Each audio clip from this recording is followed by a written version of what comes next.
Then, can you hear Hello. me? Can you Yeah. hear me? Can you hear Okay. me? Gladys. Yes. Hi. How you doing? Happy New I'm Year. good. Happy New Year, baby. What's Let me up? make sure. Wow. Can you? Nothing Huh? much. Oh, we did here. We did Right. here. I Oh, I'm can be. see. Let me take that thing off. Make sure we're not blocking your head here. How's the uncle and the Everybody the is big good. boy and big girl? The king and queen of my The clan. king and the queen. Oh my God. Wow. Mm-hmm. Mm-hmm. Grown. They're good. Yep. Abi, that's good. 6-footer. The Wow. way I'm gauging it right now is gauging to me 6 months old. That's how I'm gauging it. Yeah, true. So if you do that math, Right.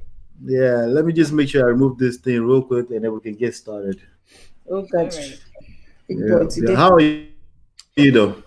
I'm good. Just got off work. I had to take myself off. I I cannot keep see that you're myself. being. Hey. Oh I God. really enjoyed the worship session you did with Anome. It was Yeah, really nice. We enjoyed it. there's going to be more of that this year, That's good. Yeah. right? Yeah. Because with We'll be looking with forward to COVID, it. right? With COVID last year was not. I had to, because now you have to get people to, I don't want to do with the same person every time. Okay. So the next one, February 7th. I was about to say, I'm jealous, right? I'm jealous of Everything is what? about you. Eh? What are you jealous of? Of Onome? Jealous of Anome now, yeah. Because Why? I could do what do you call it, unplug with you too. Right. Yes, just Well, say let's that. make it happen. Exactly. Why are you jealous? Let's make it happen. You know? We even live close to each other. I can come to your house. You still have a keyboard? Yeah, I do. Okay, March. Okay. Yeah. Give me a date in March. We get it done. All right. I'm Let's gonna go. hold you to it. That's my birthday Right. month, though. Okay. Yeah, When is your that's birthday? a birthday month. That's my birthday month. My mind When's is your not birthday? going to. Huh? Huh? What day? March 3rd. I'm a Pisces all Okay. the way. March 3rd. Kini birthday, you know? October. Oh, wow. And you're in November. So my turn 34 or 35. Right. 15. I mean 15. There you go. No, 15 again. No. 15. I'll accept 15 21. raised to the power of. I will accept 21. But you look good, Raised though. to the power of. Thank you. Always. You're like one of the Grace aunties of that I God. want to be like. Grace of God. Yes, me. yes. You're right. Yes. Don't Isn't carry that what we're all don't enjoying? carry load that's not your own. Carry load, okay. You know, you're starting to preach already. Oh my God. You are starting to preach already, huh? It's not preach. It's not It's preaching. the fact. It's life. It's facts. It's simple. Facts. Yeah. Don't carry load that's not your own. Right. Don't carry load that's not yours. Ọ̀rọ̀ tún nìyẹn. Oh, no. Ẹrù Deep. Oh, deep. ẹlẹ́rù. So did you have something you wanted to? We have stuff we want to talk about, but we want to find out first. You have stuff that you wanted to talk about. Are you already sharing, or we're still backstage? Oh, we're live. We're live right now. We just went live on Instagram, so they're just gonna have to manage and hear you out to out. No, But, it's whatever you guys want to talk about. But I think when we spoke the other time, I was like expectations, like people expectations, now. right? Yeah, we don't manage our expectations, so we get shocked when we get in. That's When we get in our eyes and the love, right? It pain you. right? The love, the love. When the lovey-dovey is, it's not that it's reducing a bit. Then it's like, wait, what? I didn't settle for this, so now you have to now make the decision. Okay, how do I make these changes? Right? You can't change the man, right? And he can't change you. So both of you have to work. Both of you have to work hand in hand. And some changes come. They're very. You have to do it like fighting. Like it's a fight, but it happens. Yeah. But it has to happen. So somebody has to slow down for one person. Somebody has to. If you love the person enough, you will listen. So the thing is, happy. You have to listen, and you want to save the marriage, right? Then you have to do what you need to do, because what also happens is people lose themselves in the marriage. Like, you don't know. I've seen people when I first got married, right? I used to hear this say, "You complete me," and I said it's the love. Let's leave it.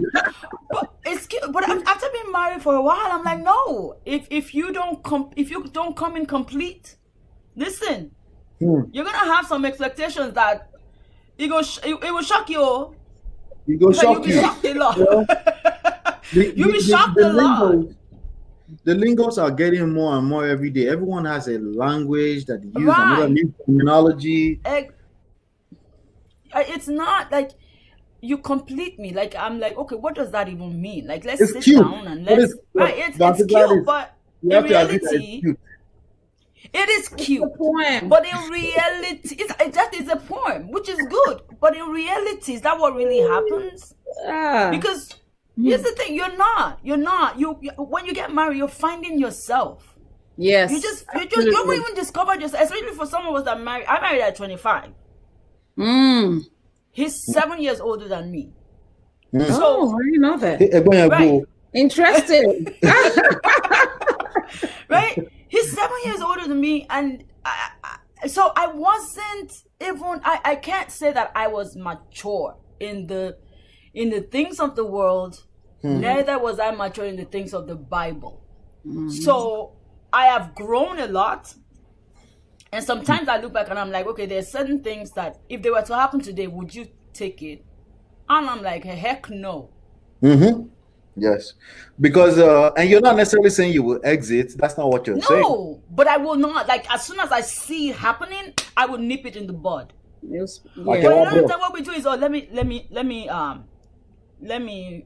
that slide. Let it slide. Let it slide. You see, the let it slide thing, it causes more issues. Because when you're ready to talk, where do you want to start? Where do you want to start? It's so deep. It's so deep that you don't even know. The resentment is deep at that point. It's deep, right?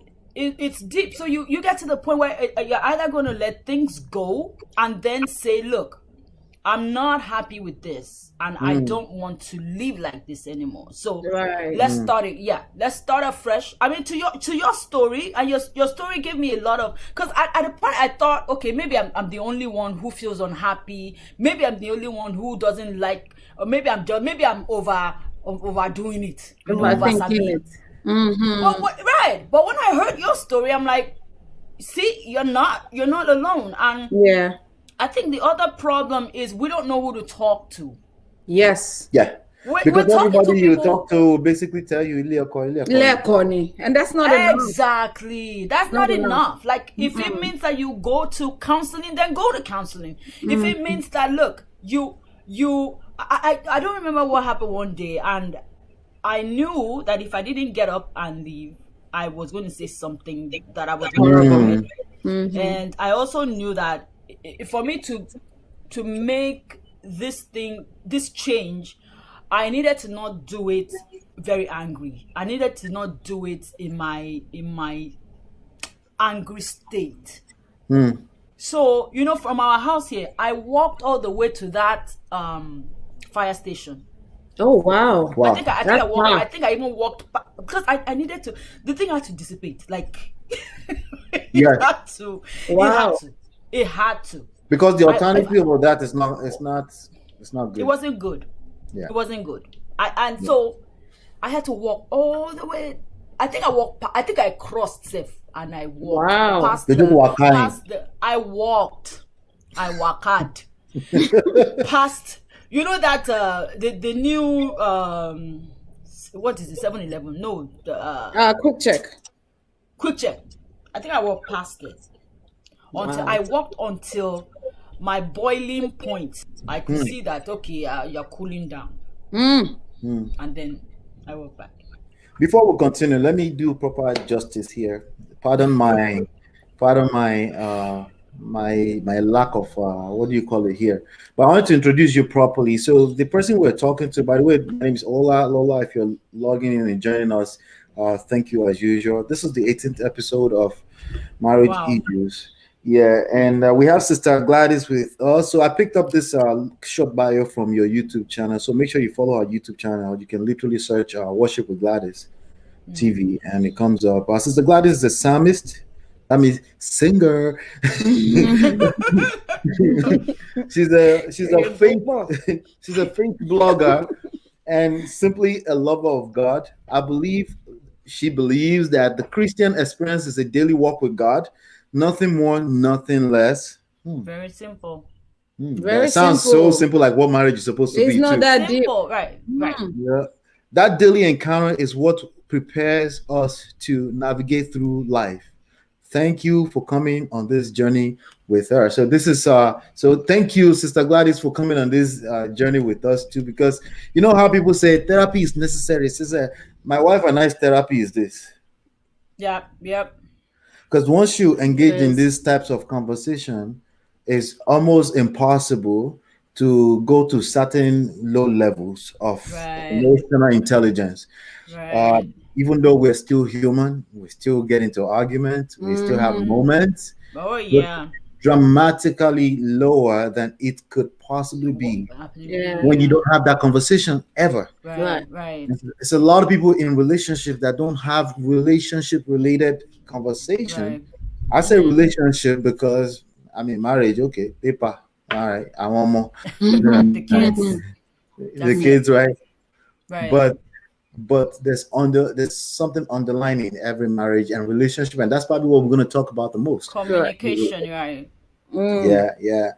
So yeah, if you want to go on, let's go on, carry on. Our questions are probably embedded in everything you're already saying already. Right. We just want to rub minds and maybe today we'll go another niche higher.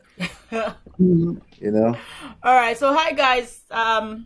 Great to be here. I've been waiting for this, so let's kick it. Let's get it going. Let's get it going. But how many years are we talking marriage? Do you think it's a number of years matters? Should you seek counseling from somebody that's not married? They may. I don't think there's anything wrong in that. If it's a wise person, that's why I say you have to judge. Right? They have to be wise. I'm not gonna be talk. In fact, I'm not gonna talk marriage with someone who I see is flippant about, stuff like they don't take anything serious. I actually have a confidant who's not married, but she's in her 30s. Wow. Right? And when I has say, life. Right, She's wise. Right? She's wise, and I have guys. I have guy friends that I also talk to, and they we confide in each other, and we tell we say, okay, it's not that serious. This is what you can do, or why don't you try this? Why don't you try that? I wouldn't do with someone. So it's not age. Age is not. Age is just a number. You can talk to. Yes, so you can find wisdom in a 16-year-old. Our teenagers can tell us truth sometimes. Right. Our brain from that old school doesn't even get. Don't even understand. Yeah. Right. So age is just a number. You can get wisdom from. I mean, sometimes I talk to my son and I say, why do men think like this? And sometimes the things that he says, I'm like, are you sure you're 15? Like, yeah, like, whoa, slow down. Go read your book right now. So, it's not. No, for me, it's not. It just isn't. I agree 100% with you. That's why we call it marriage issues, but honestly, it's really relationship issues. It's relationship, right? Yeah, and anyone in at any age can learn this stuff.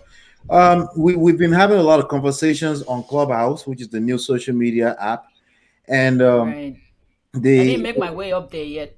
you didn't make it there yet, yeah. And the one of the thing that I've seen that's very very popular is young people.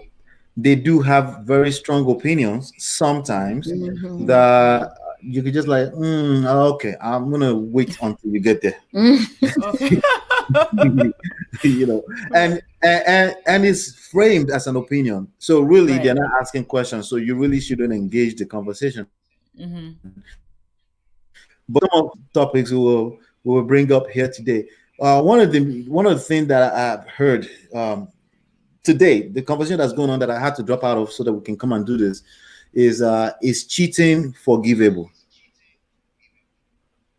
What's your take on that? As a matter of fact, I just left the Friends live now, and that was the topic. No. It's never happened to me, so I don't know. Either way, I have no opinion because it's never happened to me. However, which is something that I heard today, and I was kind of disappointed at Christians who think. So this lady came up and she said that someone, she had been married to a minister, a pastor, okay, and she found out he cheated, right, she thought it was one woman, okay. So she said, okay, counseling, let's go to therapy. Maybe it was something I did, which again, I don't subscribe to that. Maybe it was something I did. If you cheated, there's something wrong with you. It's a choice. Yes. So it was a choice. You decided to do it. Yeah. So come to find out, he cheated there were 13 other women. Yeah. Before the one she found out. Oh my God. Wow. So she decides to get a divorce. Wow. Rightfully so. Which I thought was the appropriate thing to do. But I was surprised that there were Christians, they were quoting the Bible. Okay. And saying, why were you surprised, Auntie Gladys? You acted like maybe you went, you go to Nigeria church now. You still go to Nigeria. What are you talking about? No, we're not a Nigerian church. Let's get that. We're not a Nigerian church. But thank you. That's the thing. So and they kept saying that too. And that's the thing. And the people that were saying this were the Nigerians and I'm like, get your Nigerian mentality out of this. The man cheated with 14 women total. You talk about all the soul ties, okay? You say if whoever you lay with, you have a soul tie, which means that when she was sleeping with him, she was sleeping with 14 other people. Right. Like Terry G would say, you're telling her to stay? What you're telling her to stay in that? And that's because it's a woman that's happening to. If it's the woman that cheated, trust me, these same Christians will say, woe to this woman. Oh my God. Sheon, you're so right. The man needs therapy. I know that he needs therapy, and I made a comment. I said, yeah, he needs therapy, but she doesn't need to stay in that situation and keep getting hurt. Because guess what? Guess what? When she's lying down with him, all she's thinking about is all those 14 women. Like, what would drive you to go to have an? And this is a pastor, okay? So I can't. Stop. I'm giving opinions. We obviously can't help pastor. All we can talk about is the person on the receiving end of that, right? We don't know why he did what he did. Bottom line is that what he did. At the end of the day, he's a man. He's a man who was not who character, because if you had character, you would not cheat on your wife with 14 women. I don't 14, not even one. What if it's one? There's no way. What if it's one? Even one. like I said, it's never happened to me. It's never happened. Okay. So I cannot say what would happen. Right. If that was to happen, I could not tell you right this moment what I would do. But do you know that the fact that you said, I can't tell you what would happen if I was in that situation, that's a higher level of wisdom altogether, right?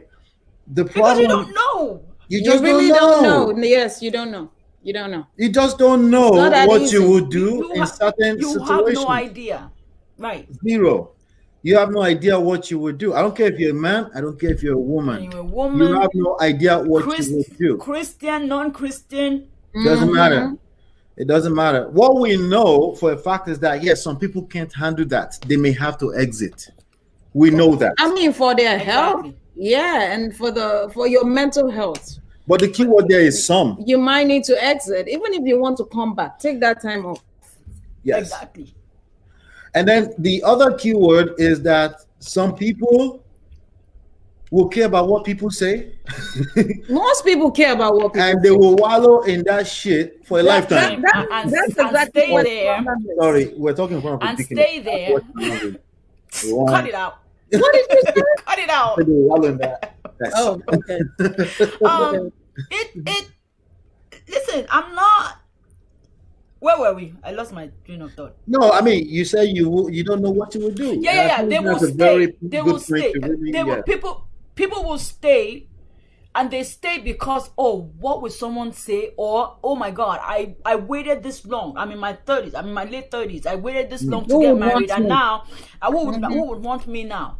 Yeah. I think that fear of I don't want to be alone. It's real. That's it. That fear. And I heard a guy also say, and this is a pastor now, an American pastor, and he said, this is what he said. You cannot give a man permission. If you say to a man, if you cheat with me, even I can never leave you. I will never leave you, even if you cheat with me. He said, you have given the man permission to do whatever he wants to do because you have told him. And if he's going to go out and do it. Yeah. Yeah. Just to see, okay, I've done it now. And now you do it, right? And then nothing happens. Guess what's going to happen? I just have to come back home with flowers. Or I just have to come home and give her a car. Yeah. I just have to come home. That's not the solution. That could be those things. Anything like that, any kind of chivalry will not work unless you guys are on the same page already. Right? Once a person is checked out and they're leaving, that's it. If you do any kind of chivalry, that's manipulation. It's going to be received as manipulation. You have to take the time to heal first. And if you do any one of those things, they will start. It could be man or woman. They will start thinking like, is it authentic? You make it. It's questionable if it's authentic. Is it because you're remorseful? Are you really sad? But do you agree that there are some women who that's what happens? He goes out, he cheats, she finds out. Yeah. Maybe she leaves, he does something, she comes back, he does it again. I mean, our culture kind of contributes to that, though. That's what I'm saying. Don't worry. Is it taking care of the kids? I've heard someone practically say to a woman, where are you going to go? Imagine. That's horrible. They'll give you statistics. Right. Where are you going to go? And I think in this day and age, that's where you're going to go shouldn't be something that even works. I mean, I could just leave. How about that? Yes. Right. Yes. Right. Because see, when I was growing up, the reason why a lot of women couldn't leave was the reason why was they didn't work, right? They depended on the man. So you have someone who has 6 kids, and the husband actually going to survive, goes out and cheats, and actually not just cheats, cheats, has children outside. Yes. Now the prestige is, well, I am the one that he married. That's the prestige.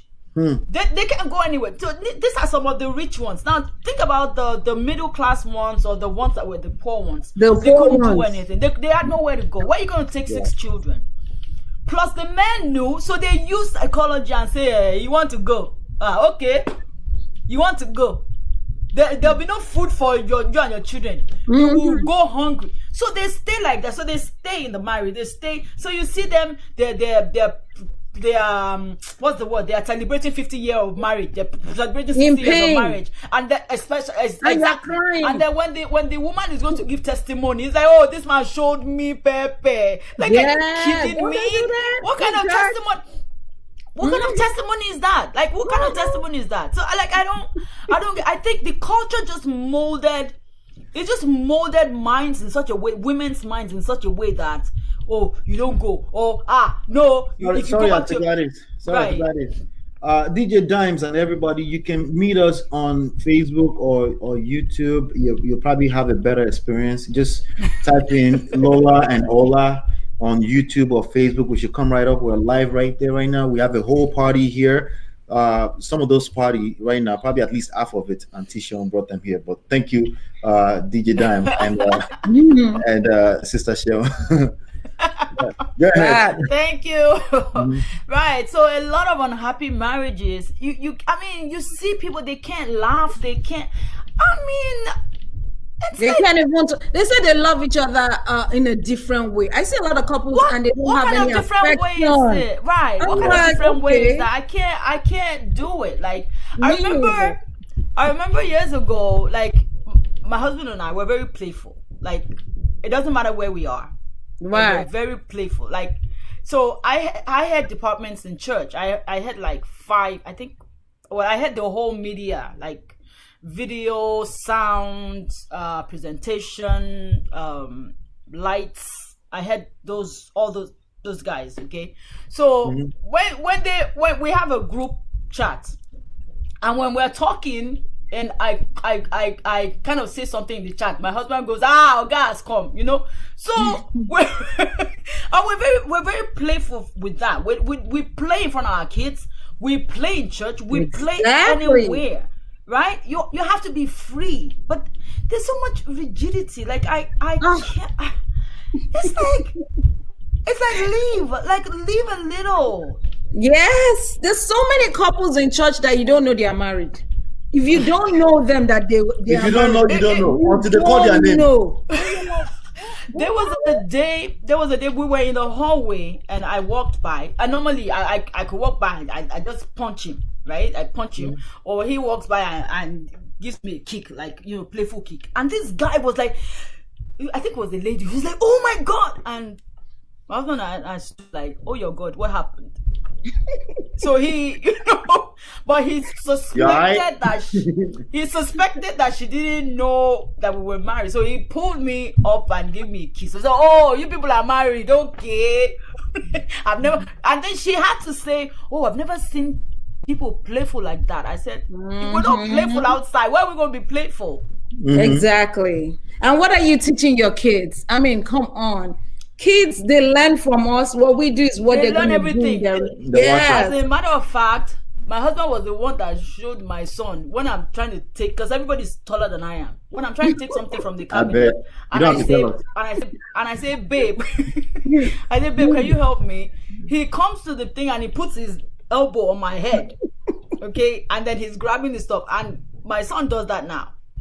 Oh, that's how they used to measure height, right? So they see, so the children should see how you're affectionate with your spouse. Absolutely. Yes, absolutely. They shouldn't be afraid. Yeah. And that, I mean, I don't know. I think it's the culture. The culture surely plays. It plays a lot into it. It does. I remember one time my husband, anytime he plays in church, sometimes he takes a break. When they're preaching, he'll come and sit right next to me. So one day, one of the keyboardists now said, what's wrong with you? They're not stealing your wife now. Why you always? Don't worry about it. Don't be a hater. First of all, stay your lane. Say who said they can't steal my wife? What's your business? If you allow them, this is how we do our thing, okay? You just stay in your lane or go sit by your wife. I know that's right. Like, that's what you hear, and you're like, okay, all right, we don't do that here. Yeah, I've done that forever. You know, Nigerian churches, especially the one that don't realize they're Nigerian churches, women sit on one side. Oh my God. Let me tell you, the day I saw that, I almost fainted because I'd never been in a place like that. So I went to minister. They invited me to come minister, and I went. So I went with another. My husband wasn't around. So you've always gone to Boti type church. What church did you go to in Nigeria? House on the Rock. Nigeria, House on the Rock. I went to Christ Chapel. That's not Nigeria church. Christ Embassy. You see, House on the Rock. No, I never went to Christ Embassy. Oh, okay. I don't know if I would ever.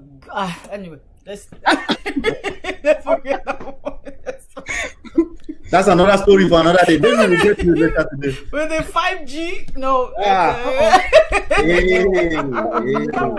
Don't take us there, Dickiness. Will you stop calling me Dickiness? Seriously? After all these years of knowing me, you still don't get it?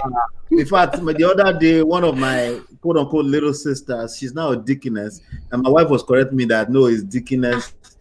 Oh, my bad, Dickiness. No, we don't do that. I don't play that. I don't play those title things. Yeah. Anyway, so I went to this church, and they invited me to come minister, and because it was empty when I got there. You know, Nigerian church will be empty when you get there. They walk in 2 hours later. Is it in Yankee? Right. Oh, yeah. It's 2 hours later. So I got in there, and I went with a little brother of mine, and so now because it was empty, I had no idea what their traditions were. So we sat together, and when people started to come in, they were giving us these weird looks, right? So I'm like, Shegun, what's going on? He said, sis, let's just wait. That he doesn't understand. Is this where we're supposed to be? I said, yeah. You know, I said, yes, that's the name of the church. Anyway, when man and woman enter, man goes this way, woman goes this way. Oh my God, that's crazy. Yeah. It's like going backwards. As a matter of fact, the women were in the back. The women were in the back. Wow. And after that day, I said, okay, I am going to be checking whose invitation I accept. Wow. I am not. You inviting me doesn't mean that I'm going to come. I am going to check because I just saw. Why not? You're not comfortable ministering to. She doesn't stand for that. I don't understand. Like there was just so many. All I saw, instead of me seeing more of Jesus, I saw more of traditions. That's what I saw. I didn't. Yeah, and there's a fine line between Jesus that we call Jesus today and traditions, tradition, right? We call it religion. Auntie Gladys, we call it religion. That's what I saw. I saw more religion than relationship with the Father. Because they kept looking at me, and even the women were shocked that I was sitting by a guy. They're like, look at this one. They didn't come to you and say you should cover your head. Look at this one. Wait, I think someone brought me a turban. They brought her a turban. What? You must cover your head. Oh no. I'll be straight out. I'll be like, juices. My sister. Right. My sister. Oh no, juices. No, it's not. Oh, I would not go to a white garment. No, it wasn't a white garment church. Oh wow. Wow. It's real. But these things affect our relationships, either we like it or not. It's basically our outlook on life. The reason why I like having conversations about relationships is because it's literally your outlook on life. There are ways you self-sabotage when you're stuck in your ways and you're not open-minded. Yes. And it doesn't help. Exactly. And people go into relationships not like open-minded. This is how it's supposed to be. My wife sits in the kitchen. No, you're the one that's supposed to do that. Oh no, from my family, we don't do that. And it's just people just go into these things. And that's literally blindfolding yourself when you do that, because you're creating a massive blind spot, Right. Even so there's so many things that my husband will do, like when I was in school, for example. I was in school at a point. Gladys, you can't give but I should last example. You're not allowed to. Okay. In a good way, but I don't know, Mark. It's not normal. It's not the norm when it comes to African men out here. It's true. So there was a day he was washing dishes, right? I think I was doing homework. I was on the dining table. I was doing my homework, and a friend came, and he was doing dishes. The first thing, this guy was an Igbo man. Is an Igbo man.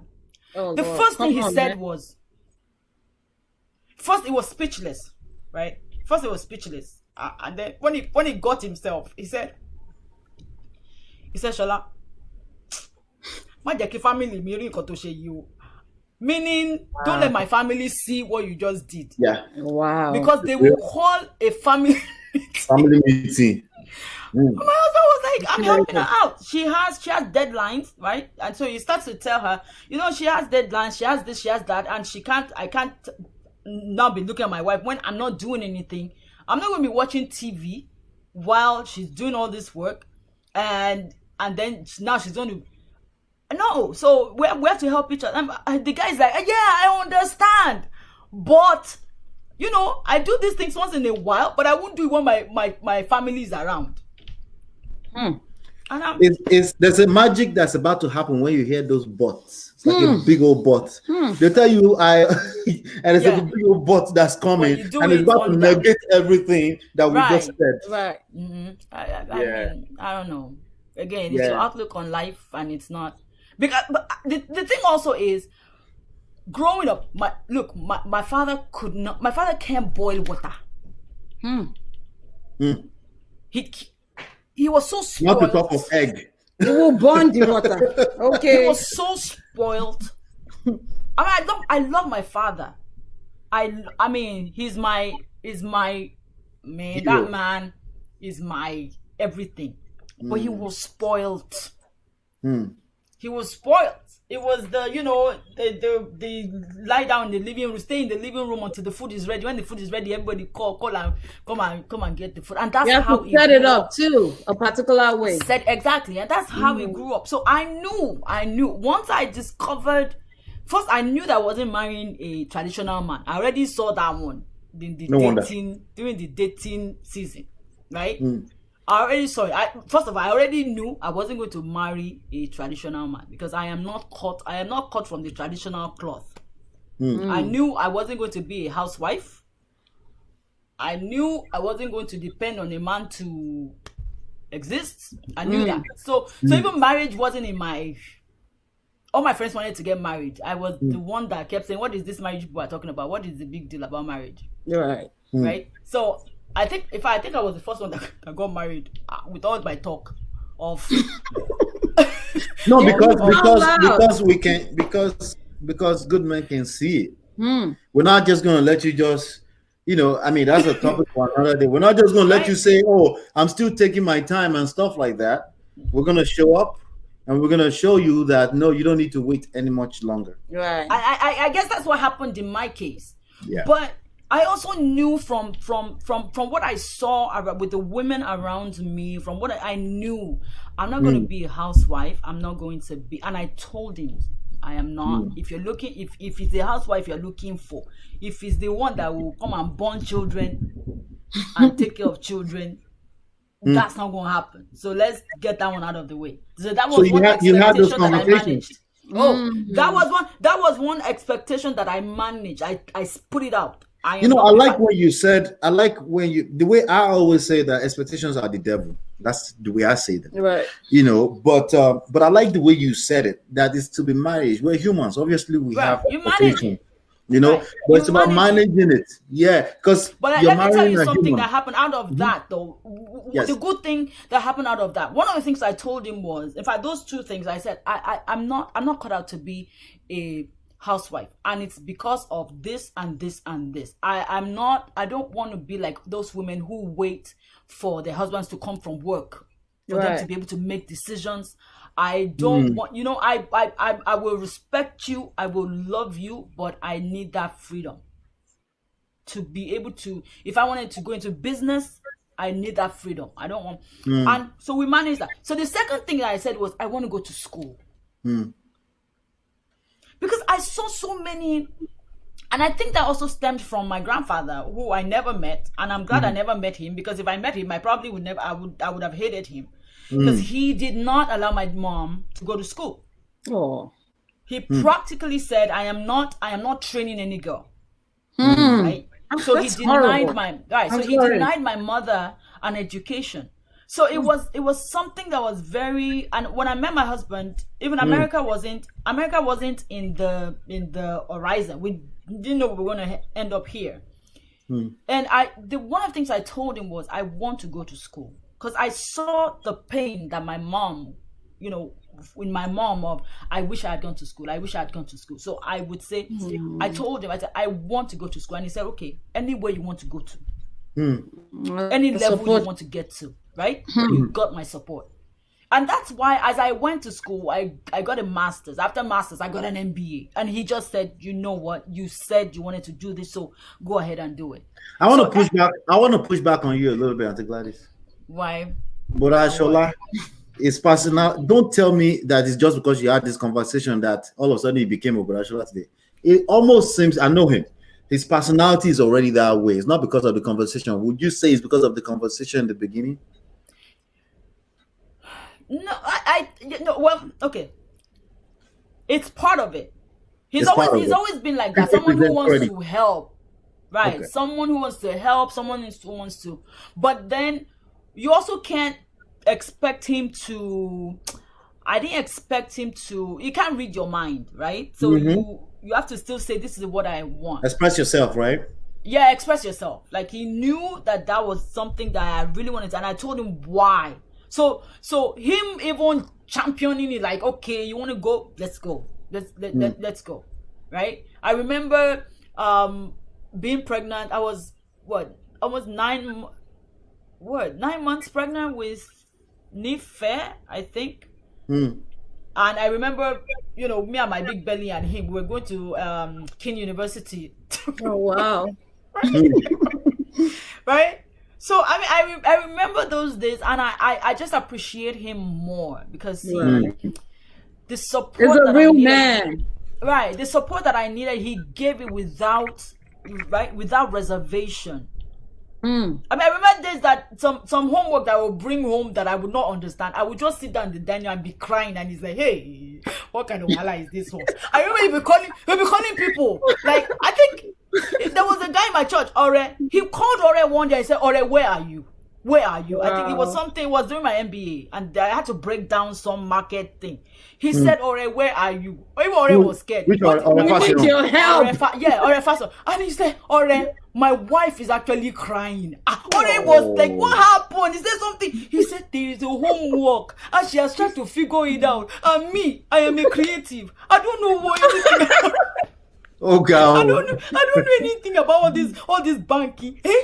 Jejeni MBA Joko.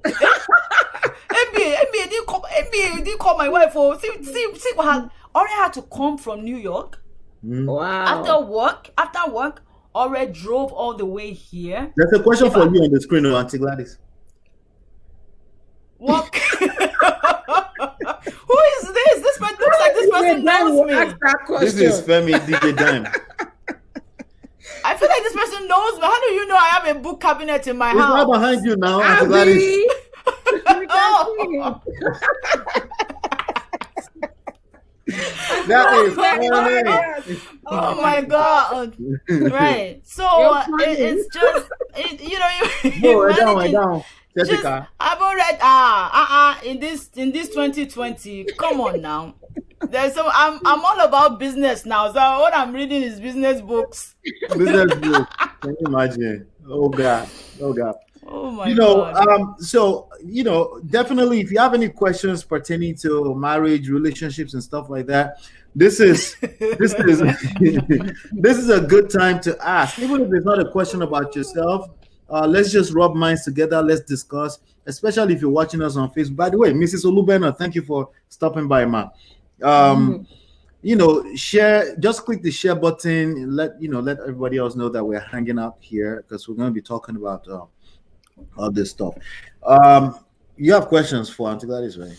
I don't know. Auntie Gladys. I don't know. I've always admired you. You know, Thank you. You and your husband, Shola, is truly an amazing man. Every time I see him, so cool-headed, and you're so young at heart. No one can guess what your age that's supposed to mean. She's so she's young. Not old now. She's not old-fashioned like people that I know that are of her age. The way they act is like, show my age, me. You've never been like that. You've never, and I admire that about you. You're very open-minded. You're very, I can ask you anything. You're open, and I love that, and I appreciate Shola too. And I see the way you guys, like Shola has project that he does. Sometimes he goes to Nigeria, and I just like the way your whole dynamic work. Like you guys understand each other. How have you been able to keep the third parties out of your dynamics? Because there are some people that will see and be like, Kilombaka. Like, what's wrong with you? Why is the husband always in Guinea? Why is she always, how have you been able to handle it all over these years? I think we don't. What's the secret? We don't typically bring third parties in. They don't come in. They don't. You don't have to bring them in. They will come in sometimes. They can't come in. They can come in if they see you might give them an opening, right? Right. But there's no opening. So where you gonna come in? There's no opening. And that's really the answer to that, honestly. And we don't down talk each other to anybody. Because I believe the way you present your partner to anyone is the way they're going to take them. Yeah, that is true. And I think that's just it. Like I don't believe in I'm going to go report you to someone, or I don't believe in that. Like even I don't ever even remember ever saying anything to my father. Like my father is always like, so are you guys okay? I'm like, we're fine. If we're not fine, we'll deal with it. Like right. I'm not bringing anything to you. Like I always tell my father, do you remember what you told me? Keep it inside. There. Deal with it, right? Deal with it. Right. So I guess that's it. We typically would not bring one of the things that bring challenges to marriage is that one person can feel a way, the other person it's not even feel or a decision. They're just that way, right? So for example, you may be in a situation where you shut down because you're stressed out right now, and he goes, his brain just start going like he just catch like this big old anxiety, and the way he expresses that anxiety should be patient, right? But he goes and say, you know how he called RFI saying for something positive. He could have been thinking that's what he's doing. But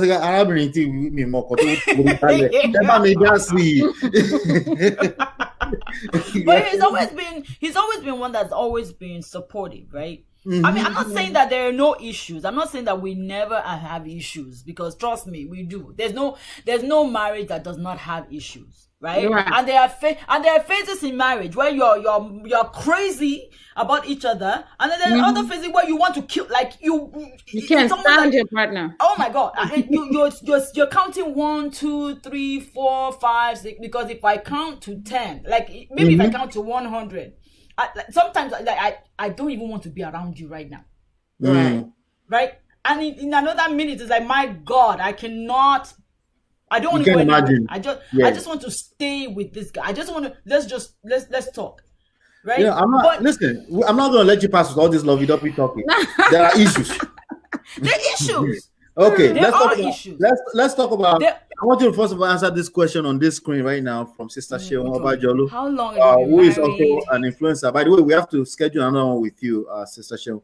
How long have you been married? And did your husband ever have the traditional mindset about marriage? I've been married in August of this year with 25 years. Wow. Look at you. Oh my God. Don't calculate our age, by the way. They just did because you said the age when you married, okay? Oh my God. Don't calculate our age. 25. Gladys. Okay. So it'll be 25 this year. All right. But he he never, he doesn't have that tradition. And I'm not sure I understand what you mean by the traditional mindset. If it's, devotion Yekori kind of dudes, they come into the marriage and say, no, this is how I'll give an example. This is how my mother did example. There were times that my wife will say certain things. Okay, some of those things I still believe I had a point at that time. But give an example of certain things. She probably will remember, because I don't remember none of this stuff. But my response is what I remember, that because she called me out on it quite a few times when we went through crisis, and I would say it's different for men, or it's different for. It's not the same thing. No, I don't use the word. It's a man's word. I would just say, like she would say, I would say you can't do that, and she would say, what if she did that, Uncle? She would do the tit for tat, and I would say it's different. Meaning, if you're a woman, it's different. If it's a man, it's different. Okay, one of those examples would be maybe it involved third parties, maybe our parents or something like that. And then she was something like, oh, my mom said you didn't say hello yesterday, right? Or you haven't called her in 2 weeks or something like that, right? And then me, I'll do my head like this. I want to do the right thing. I'll come and tell my wife at home, right? And that becomes a whole different. Like, why didn't you call mommy? So, let me tell you a story. Through some stuff, she will now say, "Did you call my mom?" I'll be like, "It's different." It's different from who? No, he's not very traditional. It's not. He's not. Yeah. I'll tell you a story. When we got married, I think it was our first year. His mom comes to our house. I think we just woke. She actually woke us up, okay, and she's mad about something. So I didn't even know what it was, but I am not originally. You said you get married at 14. No, no. That was the beginning of the show. You can do the math. And so she was mad about something, and now I'm not Yoruba originally, but I grew up in Lagos, and I had Yoruba friends, and I knew that one of the things in Yoruba culture is, you kneel, right, and you just I didn't do anything. I knew I didn't do anything. I had no idea what she was talking about, but as a wife. This is my husband's mother. So I just knelt down. I was apologizing. My husband was in the bathroom in the back. So he walks up, sees his mom, sees me on the floor, and he's like, what is going on here? So the mom starts saying, oh, she doesn't come to see me on the weekends.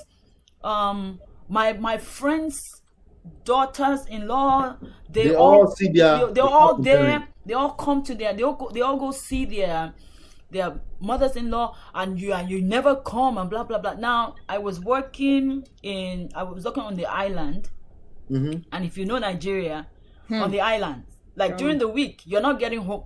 Traffic and all that, even as far back as when I left. Yeah. Right? Yeah. I grew up with traffic. Right. Lagos, Surulere. I stayed in Surulere, and I worked on the island. Yeah. And I stayed in Surulere. Right. So my husband was trying to explain to her, don't be annoyed, but she gets home really late. Like sometimes he would have productions also, so he wouldn't get home until maybe 12 midnight. So it was like, and we were actually planning that weekend that we were going to go visit her. And he was trying to explain, but she wasn't, she wasn't having it, and she just went, no. And the next thing I just saw my husband say was, "Babe, get up." I was looking at his man like, hey, Wala is about to start. He said, "Get up."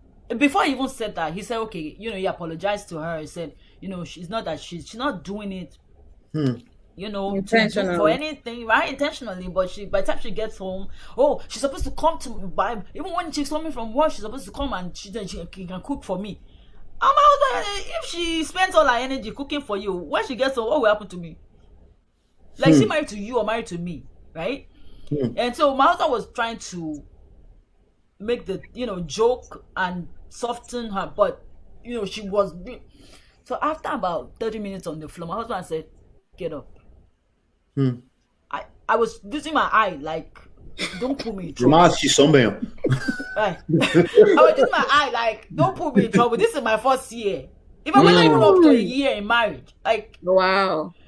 I think we were maybe 3 or 4 months. He said, get up, go take your bath, get ready to go to work. And so as I was when she was saying, you told her to get up. Are you serious? You told her to get up. They had a big thing. Let me put some perspective on that.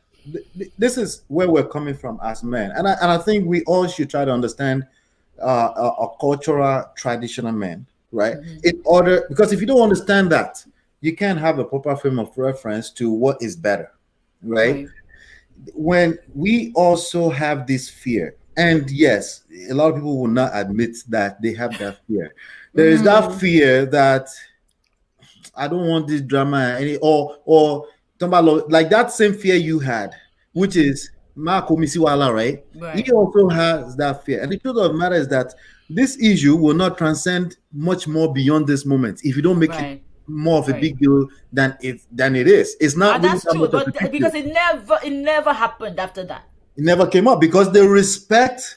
Because the reason why they come in is because they don't trust that you're man enough to hold your house, especially if you prove that to them in that moment. And he did it. Thank you. He did, and that's the thing I also love about my husband. When we were in Nigeria, he protected me in such a way. Yes. The way that he presented me to the family was, okay, she's not Nigerian, she's not Yoruba, but the same respect that you give to me is what you're going to give to her. And if you don't otherwise, otherwise we're going to have a no. Oh my goodness, I didn't know this about you all this while. Where are you from? I'm Ijo. Let me be traditional for a second. Let me be traditional for a second. Let me be traditional for a second. She's Yoruba now. She's married to a Yoruba man. I'm married to Yoruba. Okay. But I didn't know. I wasn't right. So that's the other thing also is that the way if the man, I'm talking to men, right? I get, I get you want to respect family and all that, but your wife, you got to protect her because if you don't, you leave her open to all kinds of hurts, which thank God. Even and the thing is, my husband actually started that protection right while we were dating. I remember during my sister-in-law's engagement ceremony, all of a sudden everybody just disappeared. Right? It was night. It was in Festac, somewhere in Festac, and after a while, the whole family just disappeared, like his own side. They all disappeared. So I went upstairs to go look for them, and I saw there was a family meeting. Right. Okay. So I stepped out. Right, I wasn't part of their family yet, so I stepped out. But here's the thing.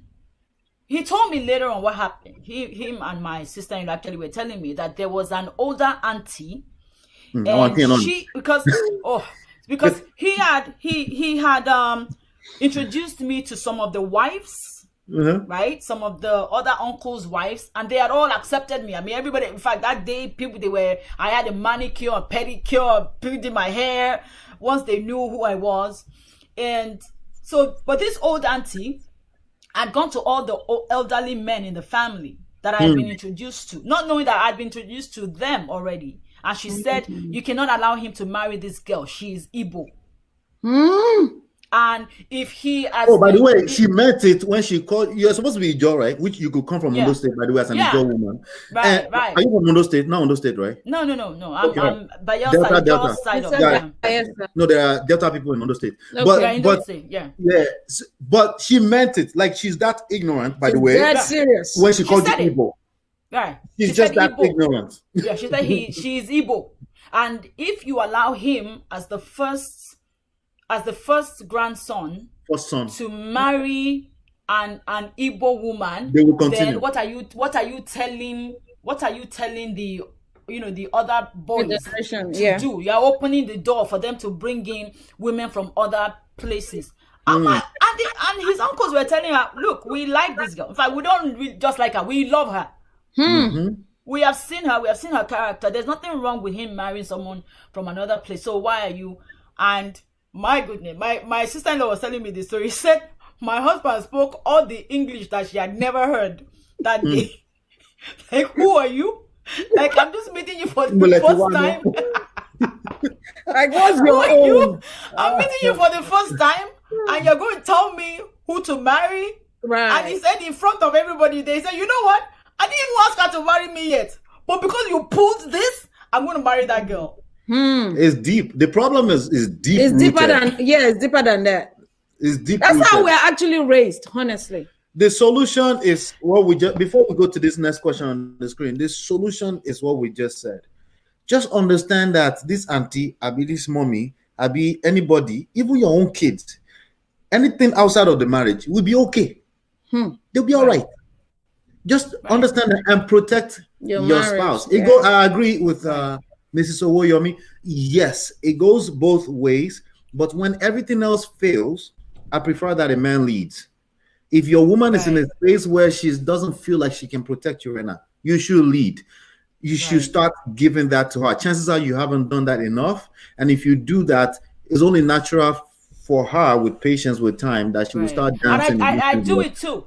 I do it too, because on my side also, there was an auntie that tried it. Oh, it's everywhere. Right? You shut it down. Oh, how is she? There's nobody that has. As a matter of fact, I think after me, I was the first one that married a Yoruba man. After me, I think I have a cousin that did the same thing, right? But she was trying to say, "Oh, what?" I'm like, what is wrong with a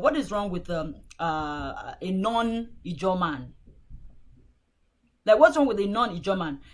Actually, my two brothers married Yoruba women.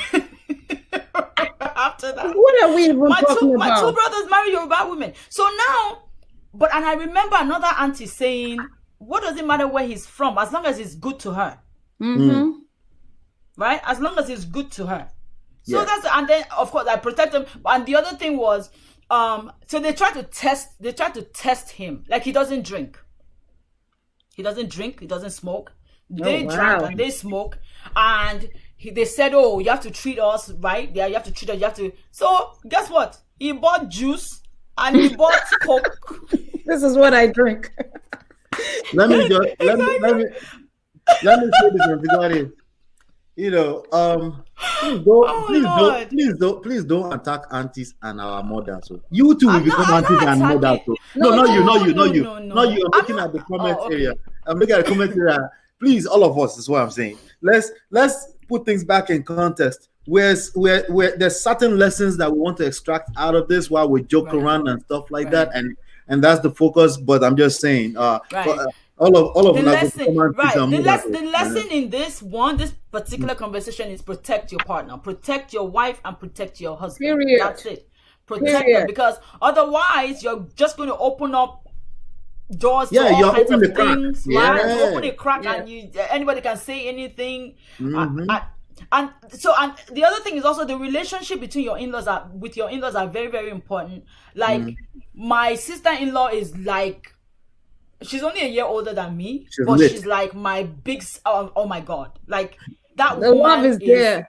Oh, she is, and my late brother-in-law too. And I remember, and that's the thing, because they saw how my husband protected me, they also protected me. I mean, I remember there was a situation that happened, and my brother-in-law had to call me to say, you know what, before you go visit those people, in fact, he said, never go visit those people by yourself. If I don't go with you. Yes, I heard that too. We heard that as an advice from our uncle 5 years into our relationship. Yes. Never go. If I don't go with you, don't go. Yes. My father-in-law has actually also said that to me. I think that's a blasphemy. You should be on the same team all the time. That's a blasphemy. You're supposed to all cook the time, every other week, and take it to mommy and the big auntie. No. I don't know about the big auntie, but mommy, she will always enjoy. That's a fact. Mommy and daddy, the big aunties, they'll be okay. If they are nice, they can cook a bit. If they are not nice, they will go that way. Go and sit down somewhere. Honestly, it's about being deliberate. Yeah, let's go to that. There was a question. Yeah, I have it. Okay. Good question. How do we deal with physical violence, blackmail from our spouse? But let's see if we can dissect it. Okay, wait. Physical violence and blackmail, or no, physical violence, blackmail. Let's answer both. Physical violence, blackmail will be they are physically violent. They are being physically violent. And they're holding you hostage because they have something against you. They're blackmailing you, essentially. The other one that you said, physical violence and blackmail, will be one, physical violence, second, blackmail. Two different problems. Yeah, maybe slash. Honestly, with physical violence, I think if it taps you, it's not a trick question. Auntie Gladys, answer don't tolerate it. It's never again. I'm going to say it's never happened to me. Auntie Gladys, no, it doesn't have to happen to you. But I would not tolerate it though. I would not tolerate it. Okay. I won't tolerate it though. I will not. I will. I'm sorry. I'm sorry. If even just playful. No. Like don't do that again. I don't appreciate it. I will not tolerate it. Because I would Google. Go ahead, Auntie Gladys, finish. Please. Because what I keep hearing is, I didn't think it was going to get to this point, right? Yeah. And then before you know it, they're making excuses for the person, for the spouse, right? Yeah. And I don't want to say it's just guys, because I found out with women beat their husbands.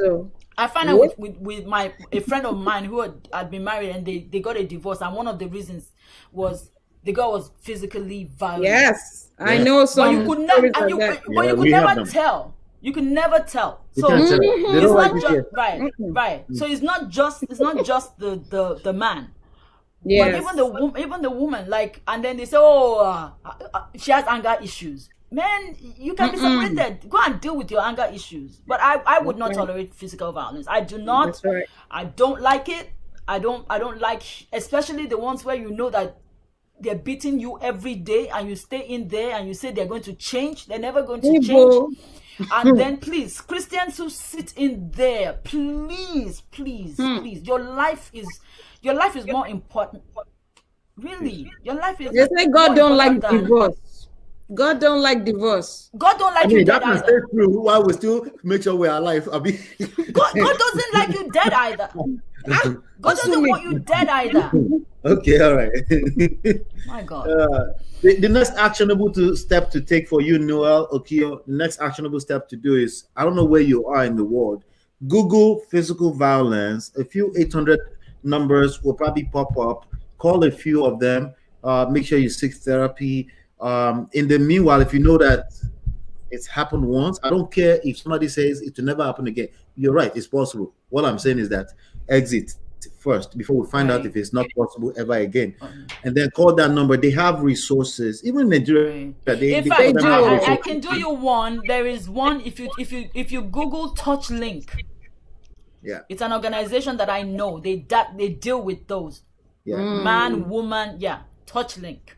Yeah, please don't risk it. It's not worth it. If you know anyone going through that, well, as far as the blackmail part of it, people do that to realize all the time. Or they have this thing against you, so they will hold you and start collecting money. You know what? Let them tell the rest of the world. You know, let them tell them what happened. I mean, what's the worst that can happen? Let them tell everyone, right? What's the worst that can happen? I guarantee you, it's not going to be death. It's not going to be death. You know, but the worst that can happen with physical violence is death, and it happens every day, by the way. And please don't be a victim of that. I mean, when you tolerate that, you don't love yourself. That's what that's telling you. If you need to walk into a police station, please, especially in America, you've got rights. No, they will tell you, we don't come back from the court and become friends. You know how manipulative our culture is, especially when it comes to women. When Trump is just preaching to us yesterday why we should not invoke 25th Amendment, and in fact he just invoked violence on the we can come back or provoke that remember incite. We can come back from court and be friends, and if you don't like that, I'm sorry, you don't act right, you're getting arrested. If you touch me, you're getting arrested. Look, and I think this is for me, I think it's a big stigma for church, for example. When you know that this woman is getting beaten at home, like she's serious. I know someone was beaten that to the point where her leg was fractured.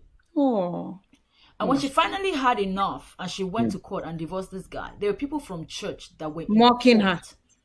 And they kept saying, God doesn't like this. God doesn't like this. Really? We need to do better. As now, human if she dies and you're going to come and do the funeral, right? Yeah. And they'll be like, hey, yeah. I'm And like, by the way, I don't want to hear it. Yeah. It is well. Like, shut up. No. See that word, that word, it is well. It takes a lot for me not to twitch when I hear it. If you say this word to me, I can slap you. That's how terrible I am. He rubs me off. Like, especially Nigerians that live in Nigeria. Especially when it's not well. Like, what is well in here? What is think about that song. When you hear that song, when you're hearing it, it's when someone has died. It is well when someone has died. It is so bad now for me that when I hear that song, I'm thinking about someone who died. It is well, it is well with my soul when peace like a river attended my way. Really? They're beating you. You're telling me it is well. So when they beat you again, just sit down and be singing, it is well. It is well. I am not well. It is not and you're well. not well if you say that. It is not well. It's sad. Yeah, it's totally sad. Yeah, absolutely. That's you know. Thank you, Sister Sheon. Yeah. Love you too. There's some things that we can't afford to sit on the fence about. Yes. No. You know, I was on the fence a little bit. I acted a little fence thing when I talked about our mothers and auntie. Hey, back off. That's our mothers. You two will become a. Oh no, my husband will be like, "Oh, they're agbalagba." You know this agbalagba. Sometimes you have to let them get handed down. It was handed. Do you understand? Do you accept that it was handed down? It's handed down. I understand that, but it was traditions that was handed down. I don't want it. They don't think that. But that's the thing. You and I, in our own generation now, are saying no. I want to have a fun relationship with my son's wife. I want to have a fun relationship with my daughter's husband. I don't want a rigid thing where they can't talk to you. They can't, right? Because I see so many of that. I mean, there was a particular one that I was so offended for the lady. It was inconceivable. This was a funeral. Okay, another in-law had died. Now all the wives, was about 20 of them.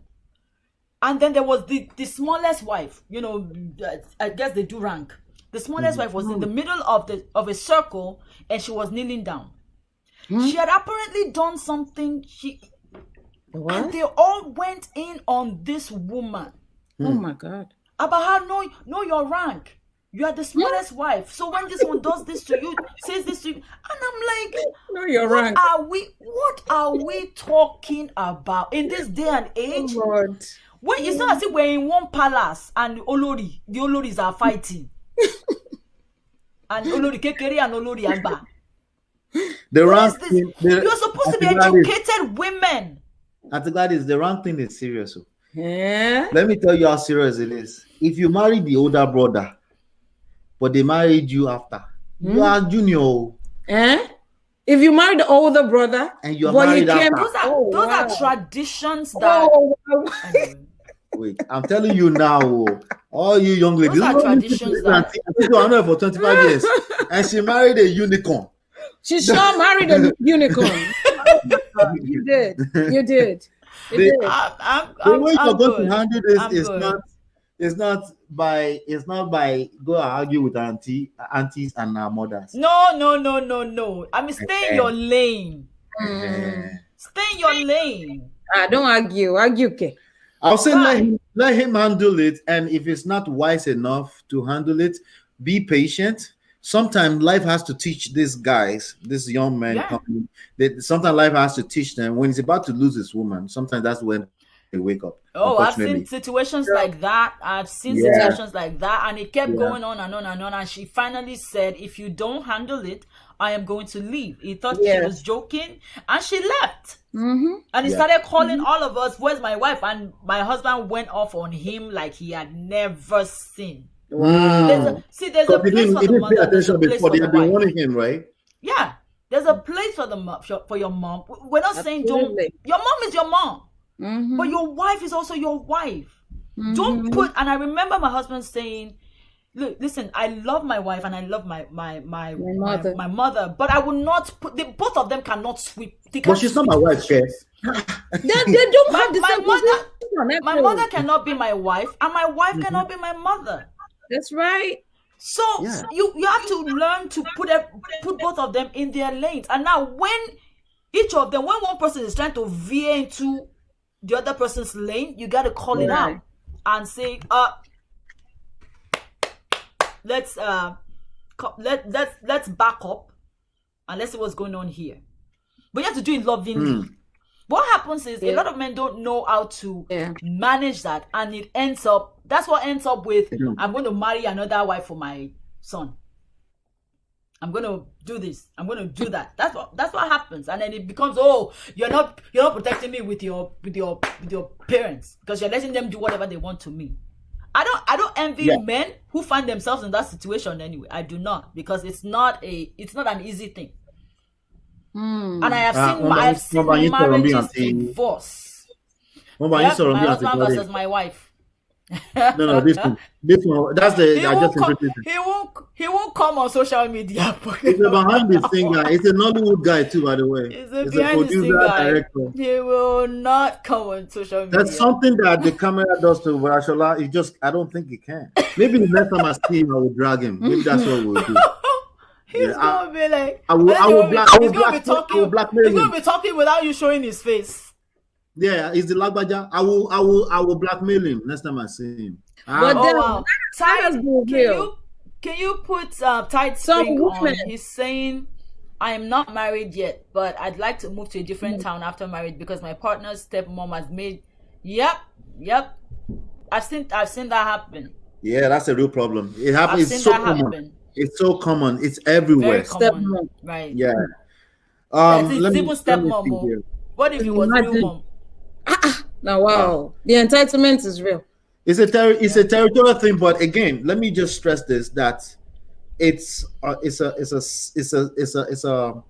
symptom of the spiritual strength of the man. Right. The mother is seeing him. They don't trust him that he's a man. They are testing him. If you see him as it's a boy. If your mother comes to you and he wants to marry a wife for you, and they actually take out of their mouth, that means they don't trust him as a man. Yeah. Right. I've never experienced such thing before, but I've experienced it in a subtle level because it's so deep. It still shows its head. When they don't trust you, the moment I realized that my mother just didn't trust me, I need to step up as a man. All of that stopped. Right.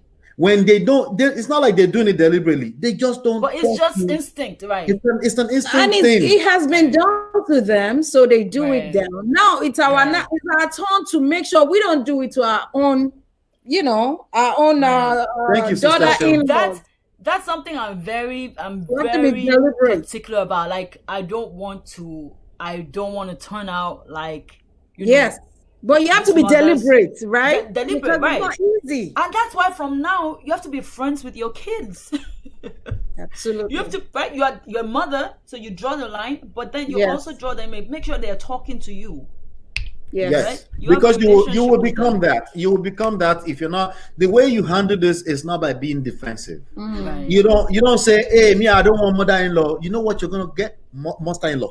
If you say that. Okay, but there are people who say that though. There are girls who say that. They're gonna get monster-in-law. Those girls are gonna get. It's gonna be a shocker. They're gonna get monster-in-law because they don't all show up in the same form. Yeah.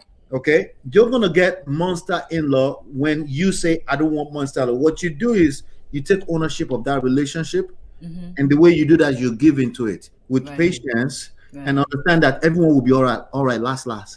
Let me see what Tide Spring. That's when you're saying here. Dad left my spouse with the dad's junior in looks and even in name. I'm sitting down, but I can see this issue as right. I think I'm on top of an okra tree. Right. You already see what's coming. He already so the stepdad is the one who stepped in, right? And has been like a dad to the husband. To the husband, right? So now she already sees what's going to happen. She already sees it. So I wouldn't prejudge. I would slow down. You're moving away may be your best bet. Well, she can't move unless the husband agree to. Yeah, Nah, because that's the other thing. Like, is he willing to move? He will resent her Yeah. if she does it forcefully. Yeah, you can. Yeah. So the only way you do that, we like using the word seduction. They're teaching you. Ola is teaching you. We like using the word, and women have power they don't tap into a lot. Yeah, we sure do. Right? Use your power. It's the same thing you did that you used to catch him in the first place. Yeah. You just weren't aware of a crisis like this one. Right. But now you're in crisis. It's time to tap back into that. I will pick up the book called Heart of Seduction. If you're not a reader, you may get bored a little bit. It's about nations. It's about romantic relationships. It's about getting what you want without forcefully taking it. Right? Wow. So you have to seduce him to getting what you want. And seducers understand that they're not going to get everything in life, but they will get more than most average human. Right? So I would definitely say, then the part I wanted to stress here is that don't prejudge situations. Sometimes, like me, my emotional intelligence is higher than most human beings. I don't say that arrogantly, but that's actually can be a downfall for me. So I tend to prejudge people because I can smell them spiritually, emotionally, psychology from 10 miles away. Husband can smell them. But I can also be wrong because I'm human. Yeah, right. You can assume. Is it act? Yeah, right? yeah. No act. assumption. Is it Art. act No, art. or heart? I have a factor. ACT I have or H art? factor. ART.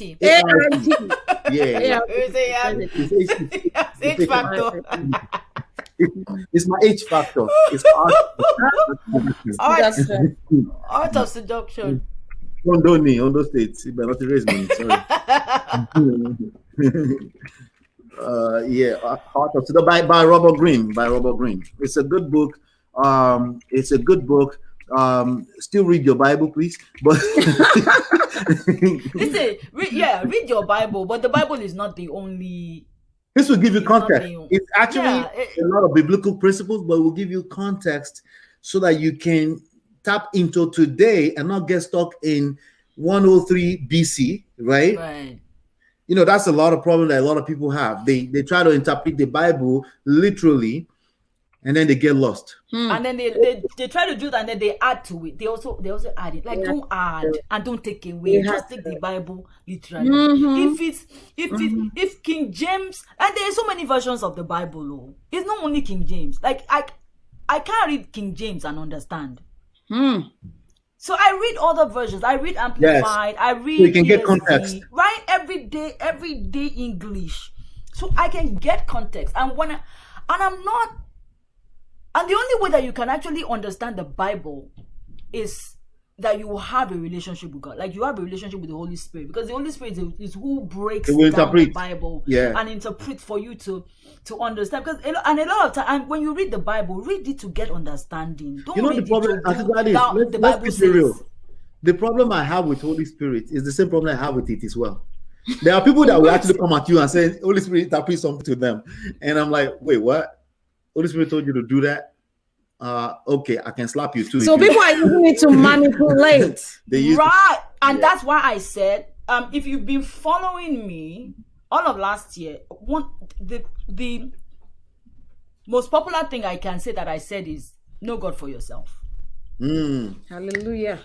Because if you know God for yourself, nobody will come and tell you something that is not in line with what God. The Holy Spirit in you will check that person or slap them if they miss about. This slapping people. I think that there's a feeling instead of me using the curse words that you're a slap. The slap is okay. Give me a sense of it.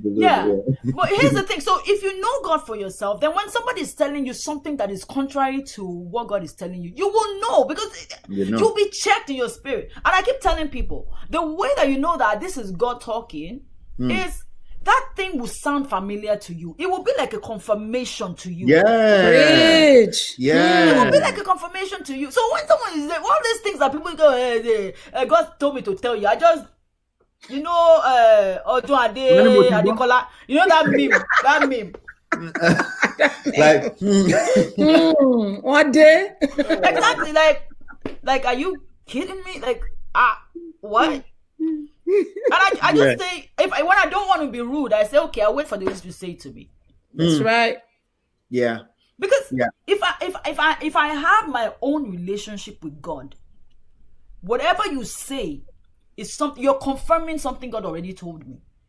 Like, for example, for me, once you say 5G, my Holy Spirit just say, I beg, let me slap that guy. You and this slap. Oh my God. Man, when I saw that thing, I couldn't talk. I was just like, what? Yeah. Yeah, I was shook. I shook. It shook. It shocked me. It shocked you. Oh my God. One day. But here's the thing: you have so many people that are following these people. My problem exactly. It's a powerful.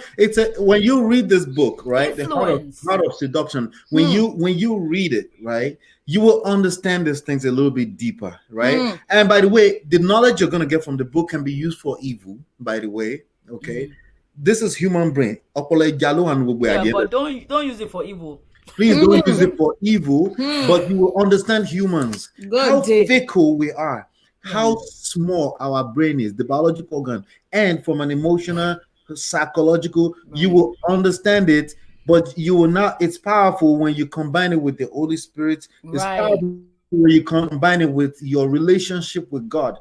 You won't be one of those people that say there's no God just because something was not proven for fact.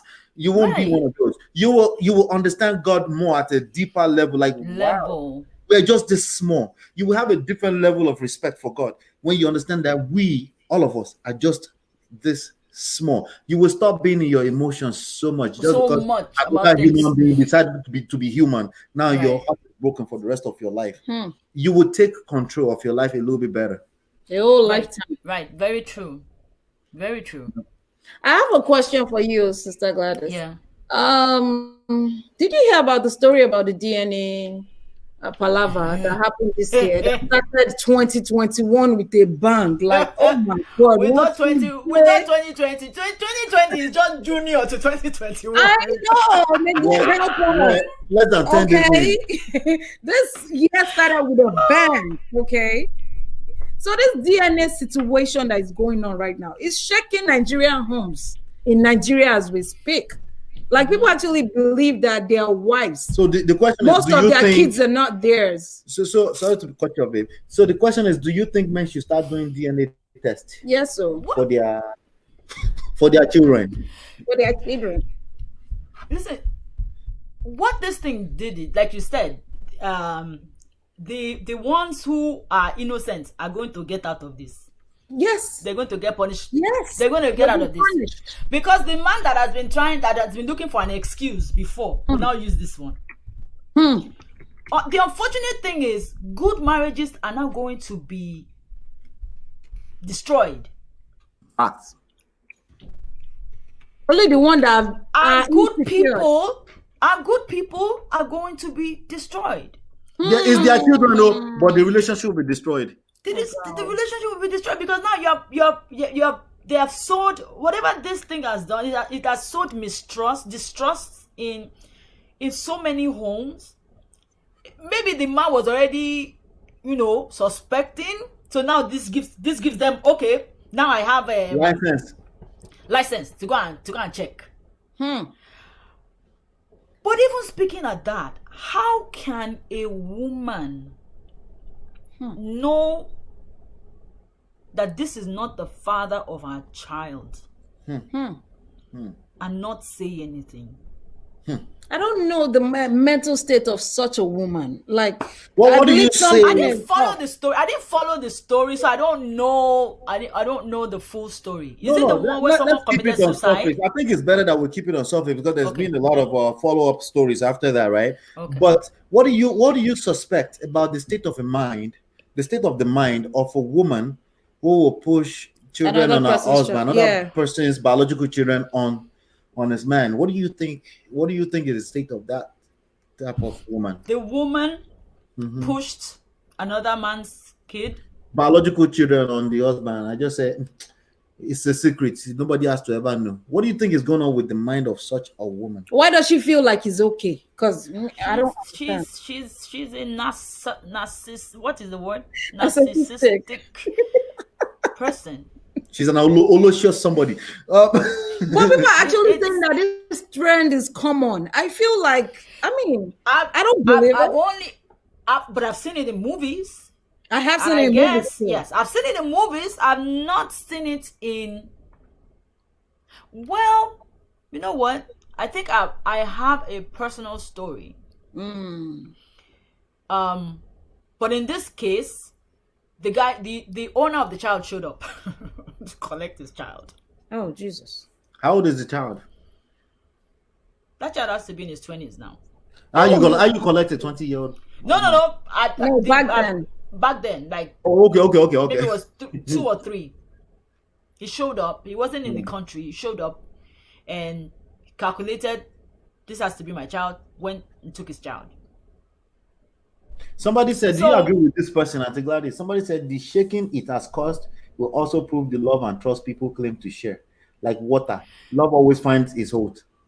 All right, bro. I don't understand. I'm guessing that's a man that said that. No, what in what context though?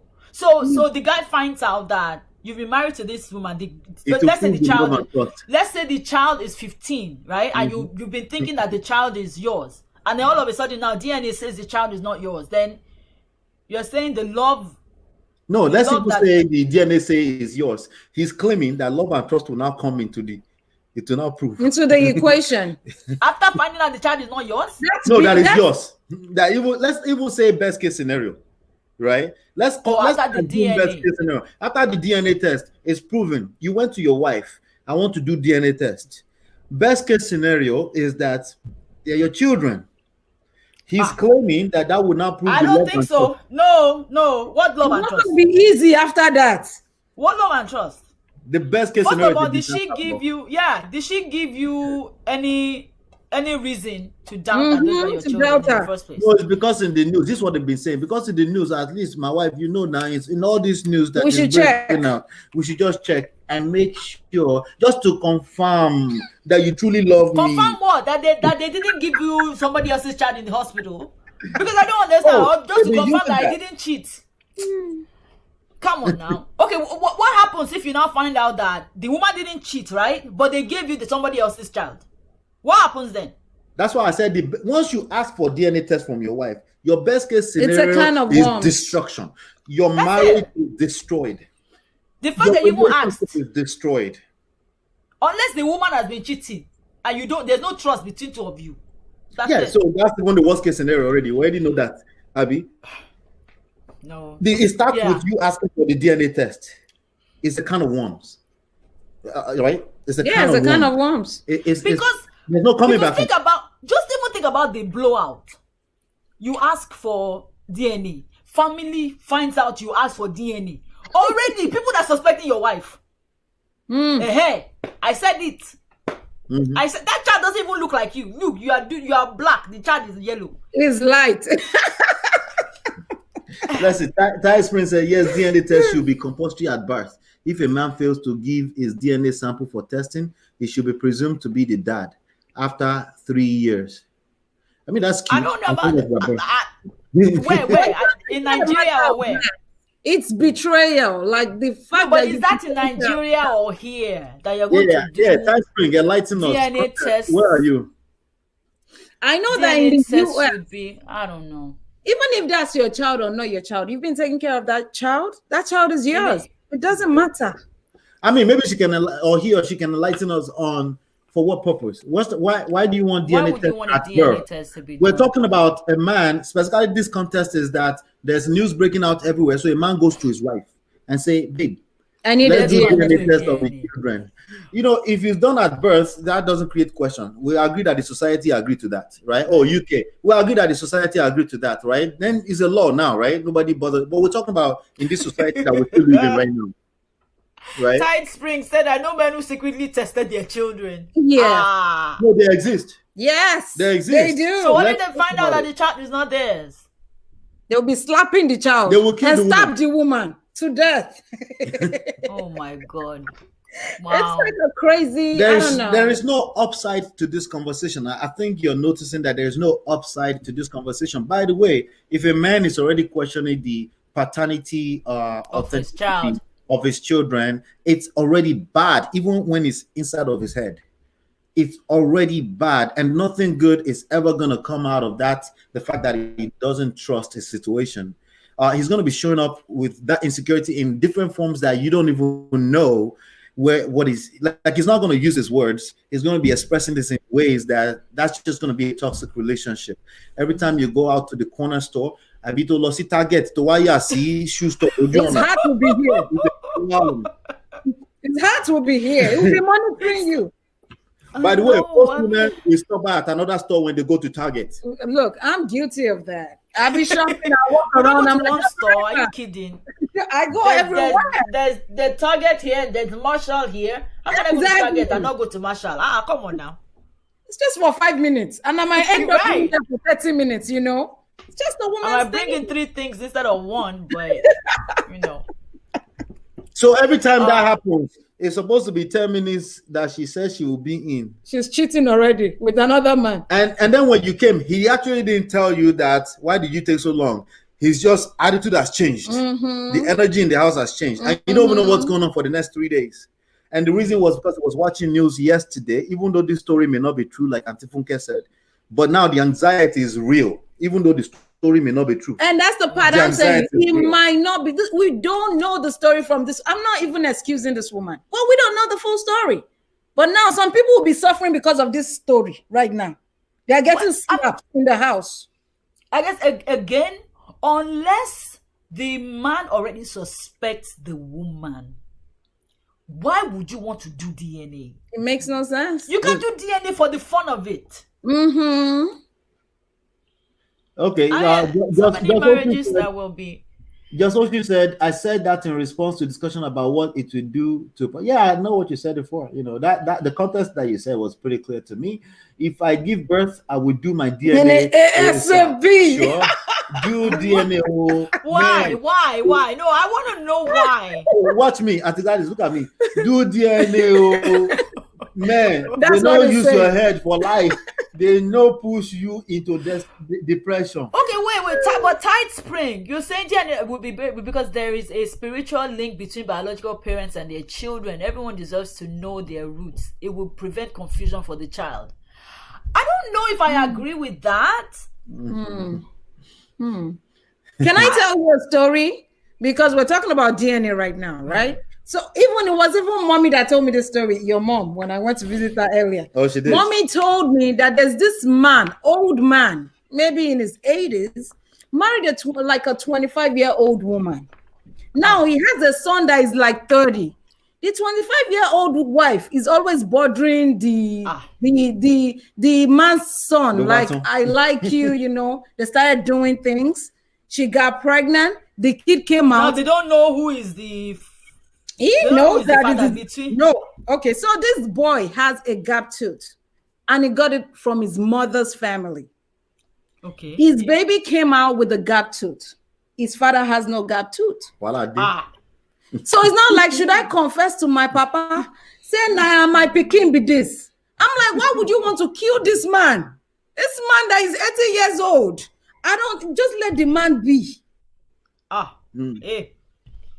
So how do you explain that? He said, I know this is my child. Yeah. So these are the kind of mess that people are creating. Yeah, it's creating a lot of mess because the truth is that people don't like when I say this, but there's a lot of weak men on the streets. Facts of life. Okay.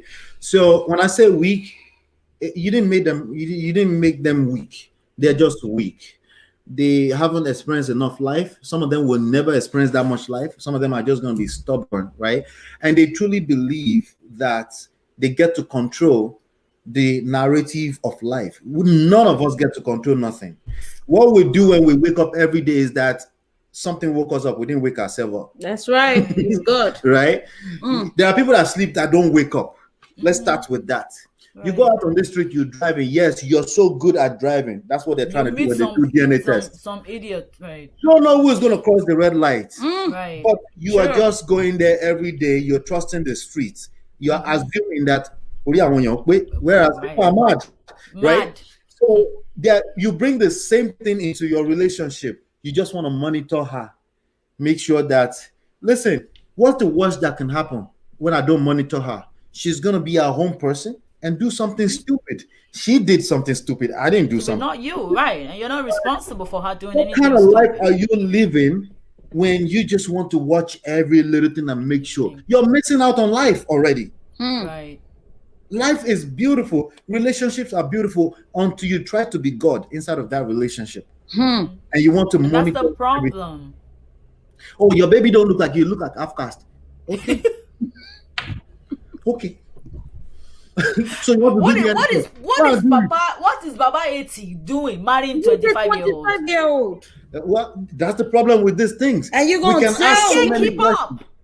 We can't keep up with the questions that you're trying to answer. We can't keep up with there's too many questions. Was it 5G? Does 5G mean that heaven is going to fall out of the sky? No, we can't keep up. You're missing out on life. Oh my God. I have trust issues. Well, trust God. Right. Who asked you to trust humans? Right. I know. I hear that, and I'm like, how do you have trust issues? Like, what do you mean you have trust issues? Because somebody broke my trust in the past. Okay, great. That's that person. That means all of us will break your trust? Yes, they can't separate it. No, wait, Auntie Gladys, by the way, I will break your trust. I'm human. I will break your trust. I will betray you. I will not show up all the time. I'm not going to be consistent. Right. I'm not going to show up every day. I am not God. I am not. I will try my best. I promise. You have my word. But all you have is my word. I am not God. This is the problem. Insecurities everywhere. Yeah. Right. I do not have my dad's surname, and I'm his photocopy. But even now, I don't feel like I belong. The child's well-being should be above the mom's. But the children are the children. Regardless of how you try to be perfect with being a parent, the children will live their own life. And sometimes that's going to be the direct polar opposite of what you thought it was going to be. You cannot be attached. No. Attachment kills relationships. You can't be attached to the outcome of your parenting. All you can do is parent to your best of your knowledge. Try your best. And then trust God with the rest. Yes, fact. That's all you can do. You can't. You can't. It's a losing battle already. My charger.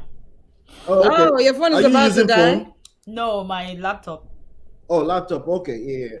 It's a losing battle. Once you start to try to verify everything, this is not business transaction.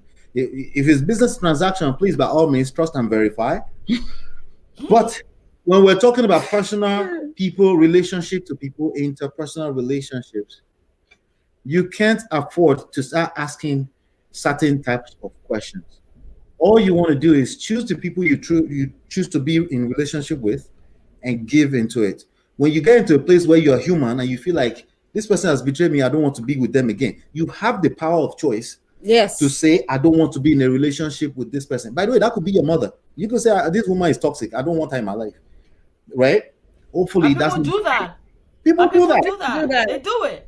They do it for their mental health. You don't know. Exactly. I've seen people say, if I don't move, I'm not going to make it. Yes. I've seen people say, if I don't move, if I don't get away, my marriage won't make it, and I won't make it.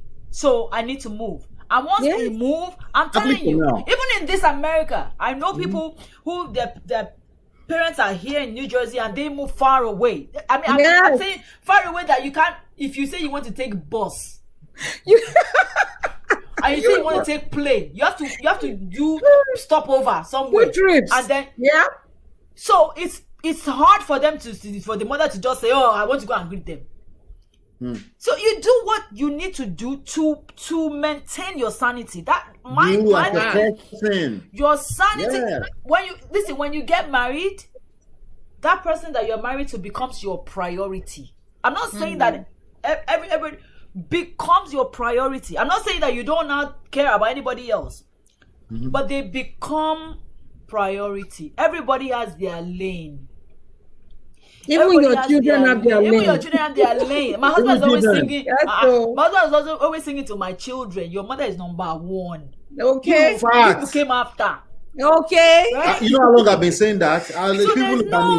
Right. And then the mistake also is, which we saw with our own parents, when we came, all of a sudden they were pouring all of the love on us.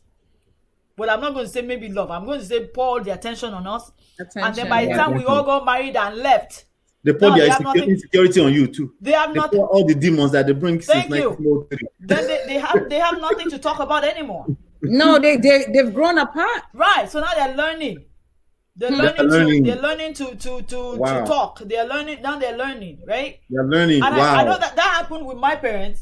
I mean, now they're good now. And when I see my dad teasing my mom about all kinds of things, I'm like, and we're telling each other, you better not say anything to them because my dad may say something and my mom starts to get angry. Like, don't say that. Don't say that. Don't like that.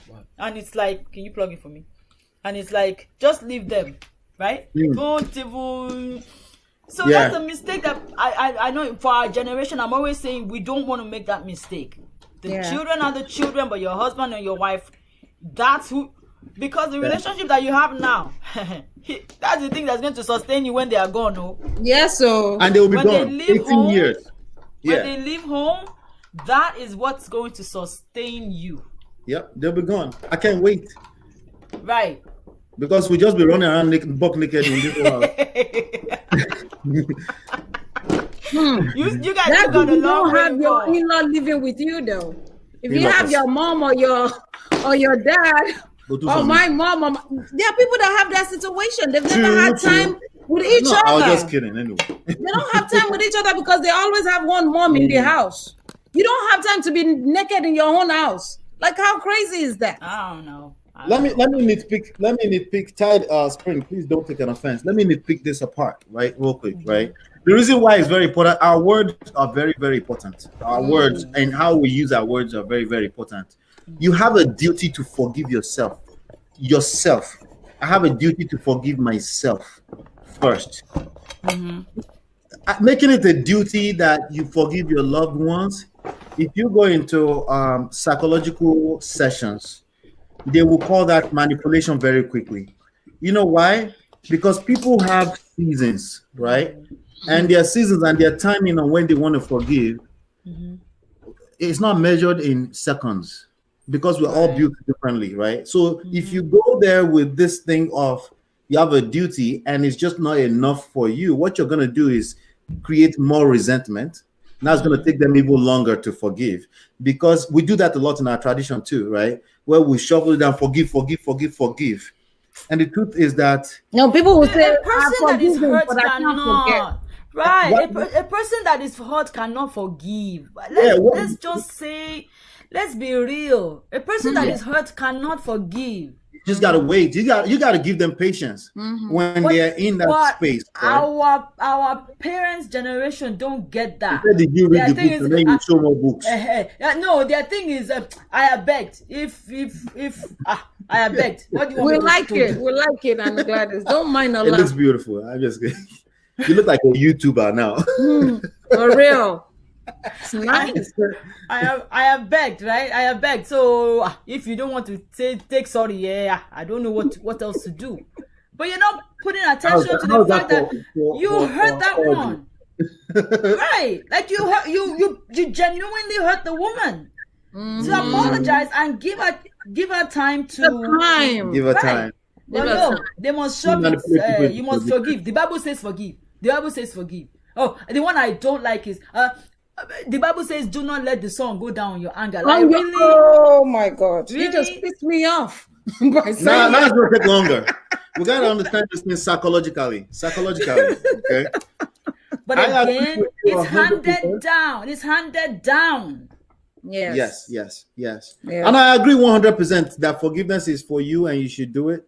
I'm just saying, we don't measure it in seconds or time. No. That's not how it's done. Yeah. Right. Thank you, Taj, Give it time. for the understanding. Or they come and tell you, a wise woman keeps her home. I'm like, what is it with women? does that mean? Leave us alone. What does Why that the mean? women? What does that mean? A wise woman also knows when to. What? A wise woman also. Say, what about the man too? No, calm down. Let her out. She's trying to say something. A wise woman also knows when to walk away. They don't say that part. No. That does not, a wise woman, oh, my husband did this to me, he cheated on me, hurt my feelings. A wise woman keeps at home. What does that mean? What does that have to do with what I just said? That is bad education. Manipulation is for the women, period. Right. That's bad education. Yes, that's bad echo. And that's why women are resentful when it comes to these things. They resent and they hold that resentment for years. For years. And they pass it down to the children. Right. Unknowingly. So let me ask you a question. Since you said a wise woman knows when to walk away, answer it how you deem right. When is the right time to walk away? The same way that I was telling you about this story that I heard today about someone who thought that the husband had cheated with one woman, only to find out from a phone that the son found. There was another phone that the woman didn't even know existed. A phone that the son found while he was playing. Come to find out there were 13 women. Oh Lord, I know that's worse. I'm not staying. I don't care how many a wise woman keeps at home. I don't care how many a wise woman keeps at home scriptures you quote at me. I don't care how many God hates divorce scriptures you quote at me. I am not staying. I will go, I will get therapy, and I will go enjoy my life. My mind tells me to use the D word, but I won't. A wise woman knows when to take a break. When to take a break. Look, if you don't want, okay, I don't want to get divorced, but right now I can't stand you, so we need to separate. Right. And while you're separated, please be making sure that you're getting therapy, you're getting help. Because if you go back with that same hurt mentality. And that mentality, and that it's gonna do it again. And then what happens then? Then what happens then? You might not be able to get out this next time. You might end up dead. Listen, I keep telling people that God knew. I think God knew how stubborn I was, that He gave me the man that He gave me. I'm telling you. Because honestly, when I look back at the things, when I look at the things that I see today, I'm telling you, I would have been a single mother. Wow. Because I can't stand. Like I'm hearing some things, and I'm asking, how old is this person again? That's what I ask. Like, how old is this? Like, for me, I cannot fathom how a woman. And I'm sorry, I'm not shading anyone. I'm just, anything that I say here, disclaimer, is my opinion. Is not meant to. It's not meant to insult. It's not meant to do anything, right? It's just me. But when I hear that a woman got married at 40, and then starts to have, and then the man starts to misbehave, and then there's physical violence, and then there is, all these things. It's like, if you wait until 40, my understanding is you waited because you wanted to be sure. Really? But it's not usually the case. I feel like people settle. No. I feel like it's two things. It's two things. You wanted to be sure. Let's start with the wait. Or you wanted to be sure, or you got desperate. You got desperate. Yeah. You got desperate. You did not. You wanted to marry. You wanted to marry. And so I'm thinking, if I was born 20 years later, I think, because I can't fathom it. Some of the things that I hear people go through. People are going through. And I say, wouldn't you crazy? Don't you think you'd be better? And what kills me is when I say, wouldn't it be better that you were single than to go through all of this? Oh no. I want to be married. What would people say? Let me ask you this question, Auntie Gladys. What would you say to people that have heard you for the past 15 minutes, and to them right now they're taking an offense, and they feel like you're trying to tell people to not stay in their husband's house? No. Do not get me wrong. I did not say that you cannot stay. Okay. That's why I asked, so that we can like. It's your life, right? It's your life, and I think that everyone deserves better. Everyone deserves to be loved. I agree. Right? Everyone deserves to be loved, and for me, if you're not getting that, don't deceive yourself. I'm trying to be very careful. If you're not getting, if you entered marriage and you want, what you hear about things happening in marriage is people you hear of marriages that are working, that are strong, that are, if yours is not like that, right? There are things that you can do. You should, yes, absolutely. Right. Things that you can do. Yes. You can find why you can ask me, why is your marriage working? Why do you have this kind of relationship that you have? Right? What is it? Why? Because maybe you just are not. And again, it's not all the seriousness. Like, get to know each other. Get to know. Marriage is not only sex. You have to know each other, because there are like I always say, there are phases. There are phases where I can't stand you, but you know what sustains that phase where you can't stand him or her is the relationship you have built before. So you have to be friends, right? You have to be friends. You have to be confident. You have to know when, okay, everybody, both of you are mad, right? Both of you are. We're just mad. You are so annoyed. And acknowledge it. Somebody has to know. Calm down for the other person, right? The pressure of one, and you have to know the days where, look, both of us are mad, but both of us are not backing down. It's the dynamic is too. Then you can just take a walk and walk out all the way to fire. All the way, right? The dynamics are so intricate that even for those of us that are in marriage and we enjoy our marriage, it is work. It is. So I imagine for someone who doesn't enjoy it, it is double. I can't imagine. Right. So I'm not against marriage. Got you. We know, because you married a unicorn. I'm not against marriage. I'm just saying that marriage is supposed to be enjoyable. Enjoyed. And you're not, as a woman, as a man, you're not supposed to be someone's doormat. You're not supposed to be someone's somebody that should be treated anyhow. Right? Should be treated with respect. You should be treated. Your voice should be heard. You should have a voice. You should have your own identity. Yes, absolutely. So there's a saying. There's a saying in business, right? When we're trying to sell something, right? We always say it's not going to cost you. There is a cost. It's not going to cost you because it's an investment, right? Yeah.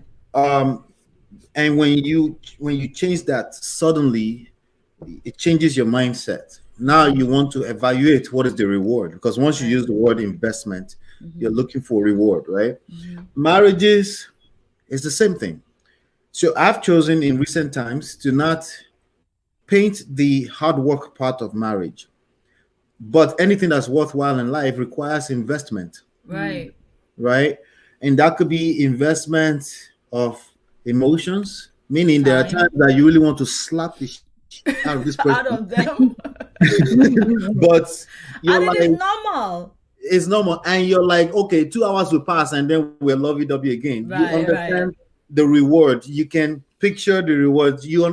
Being able to picture that reward is to understand that this is not going to last. This is just moment. This is just now, right? And that's what you will hear a lot of people reference as hard work.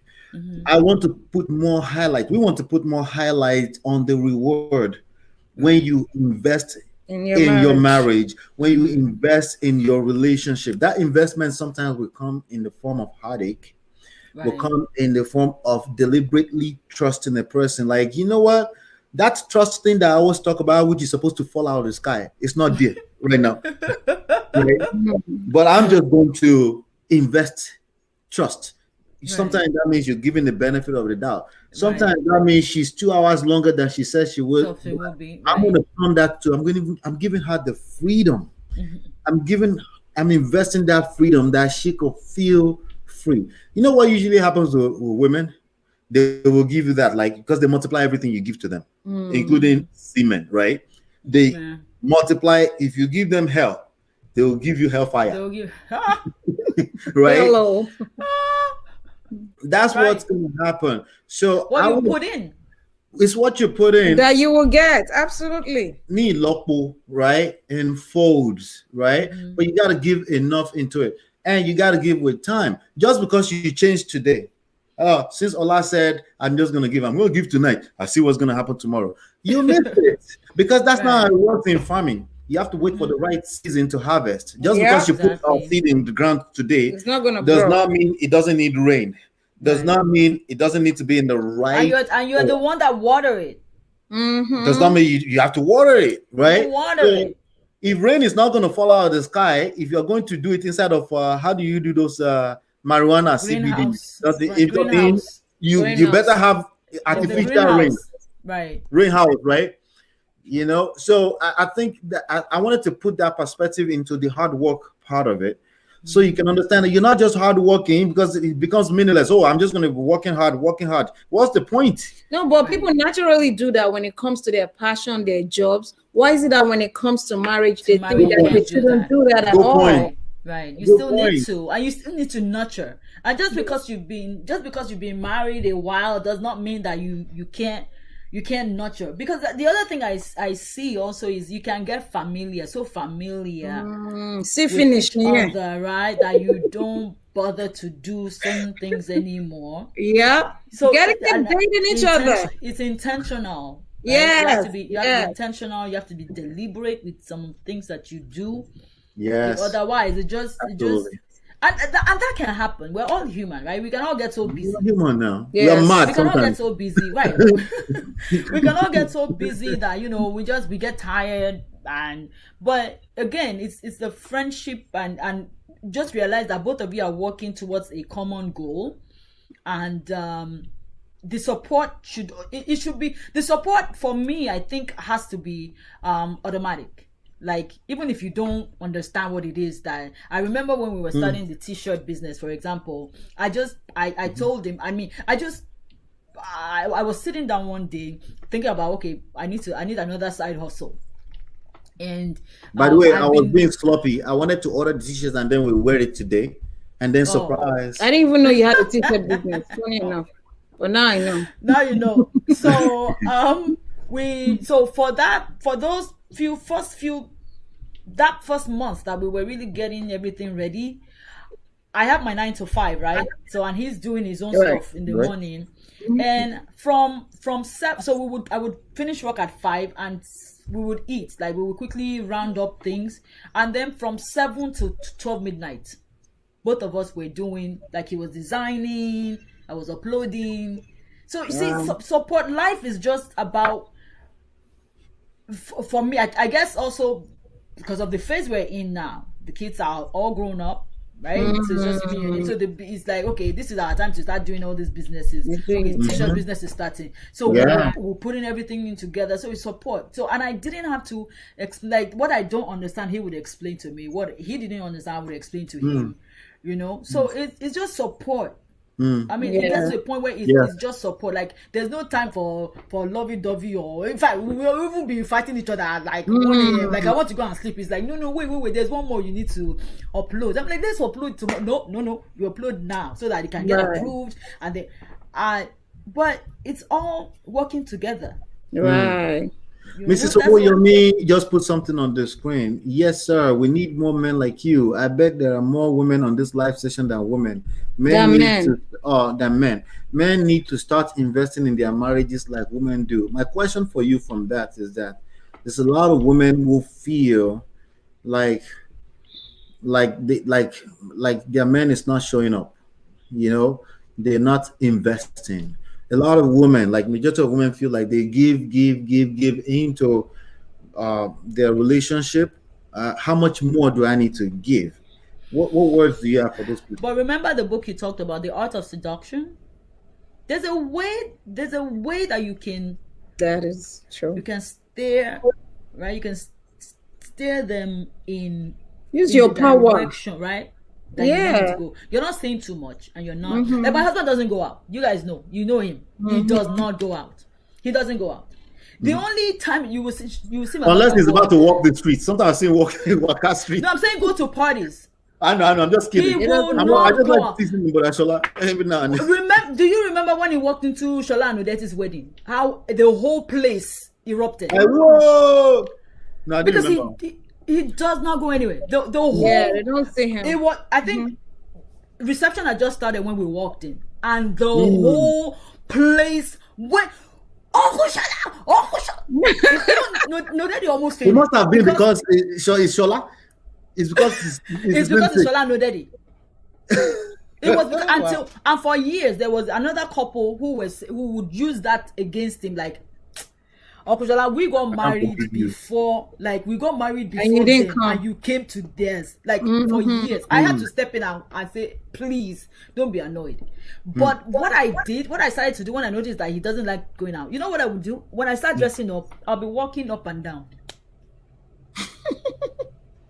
When I start dressing, I'm walking up and down, and he sees me. This is what you're wearing. And I'm not going to be there. I'm not going to be there. So with No Daddy and Shola, what I did was I bought that dress and I tried it on at home. And I walked past the living room a couple of times. And Such a good example. He said, where are you wearing this to? I said, she seduced him. Okay. I said, Shola No Daddy's wedding on Saturday. He said, okay. And I walked away again. Saturday, when I came back from the church wedding, I came home to change. He was getting ready. I said, where are you going? Wow. Where are you going? So the things that you want them to invest in. That is such a fantastic example to answer this question. You can start steering the ship in the way that you want. And then take the other question I'm going to ask you. Do you take interest in what they like? That's part of seduction. You have to use it. I don't like anime, like animation. I do not like it because I cannot understand what they're doing. The flying in the air and all that. I love it. I love it. My husband can't watch it. I can't watch cartoons. I love it. But what I started to do, but it's not cartoon. They don't call it cartoon. They call it anime. It's animation. Adult. Yes, adult. Yeah, animation. Yes. So I can't, because I'm like, they're just flying back and forth and what I started to do was, what exactly? Who's the superhero in this whole story? What I started to do was, once I was done with work, because I noticed that once I was done with work and I'm tired, I just go into the room and I go and sleep. And then the next morning, and it was a repetitive thing. So I was like, okay, Gladys, you're not spending time. You're not spending time with this man. You need to spend time. Okay. So what I started to do was, looking at my husband's whenever I see that he's watching, right? If I started to say, okay, don't start watching. Let me get something. Let me make some dinner before you start watching. First thing was like, what? You don't like it, but you don't like it now. But you don't like. I said, you here? Just wait. Like, why you here? So I said, just hold on. So I said, let me make dinner first, and then let's watch together. And then after that, I started to, the fact that I even started to do that. Now it became, okay, which movie are we watching today? Which one do you want? Do you want drama? Do you want fast? Do you want? And that was another way that we started to spend time together. Right. And it was almost every night. It wasn't even. It went from only on weekends to thrice a week. Wow. And so all those things build the friendship because you have to build friendship in the marriage. Yes. There's a absolutely friendship phase. There is a confident phase. There is a I come and I am so mad at something and he's looking at me. He lets me finish and he says, but yeah, is that all? Yeah, but she didn't mean it that way. And I can go, what do you mean she didn't mean that way? That's exactly what she meant. That's my husband. But by the time my own anger is gone, I even start to look like, that's right, that's true. Okay. She didn't really mean it that way. Okay, I took it the wrong way. Okay. Yeah. But so he needed to have the patience to let you process that. Right. He doesn't try to say for a man who doesn't know. Right. He doesn't try to say why you mad at. What is it? He just lets me rant. He just leave me to rant. This too shall pass. Yes. Exactly. He just listen to rant. And then once I'm done ranting, and he might just come into the room and turn his head like, what happened today? What happened And Auntie today? Gladys, I have to say something. Question. Oh, sorry, go ahead, baby. Go ahead. You purposely taking time to spend time with your husband. That's a big deal. Yes. Because for people who are like you're hustler, Auntie Gladys, you're always the thing is, you can't forget that you have someone. You can't, because it's easy. It's very easy to not pay attention. It's the easiest thing to just get lost. Complacency. To not pay attention. Yes. Me and my husband had that discussion. At a point, we started to even go out on long walks. Right. Right, because he would walk. I would take these long walks, and I was like, okay, I want to join you. So I started joining too. Before summer, before it started getting too hot in the summer. So that was another way of, okay, we're putting time in.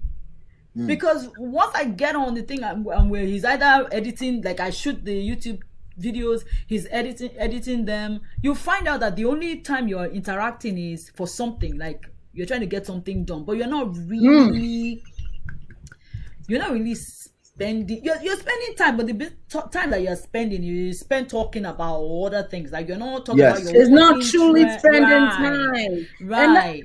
And me, it's funny that you said that, because you and Ola, you're very similar. Like you guys are, you go get it, you walk, and all that stuff.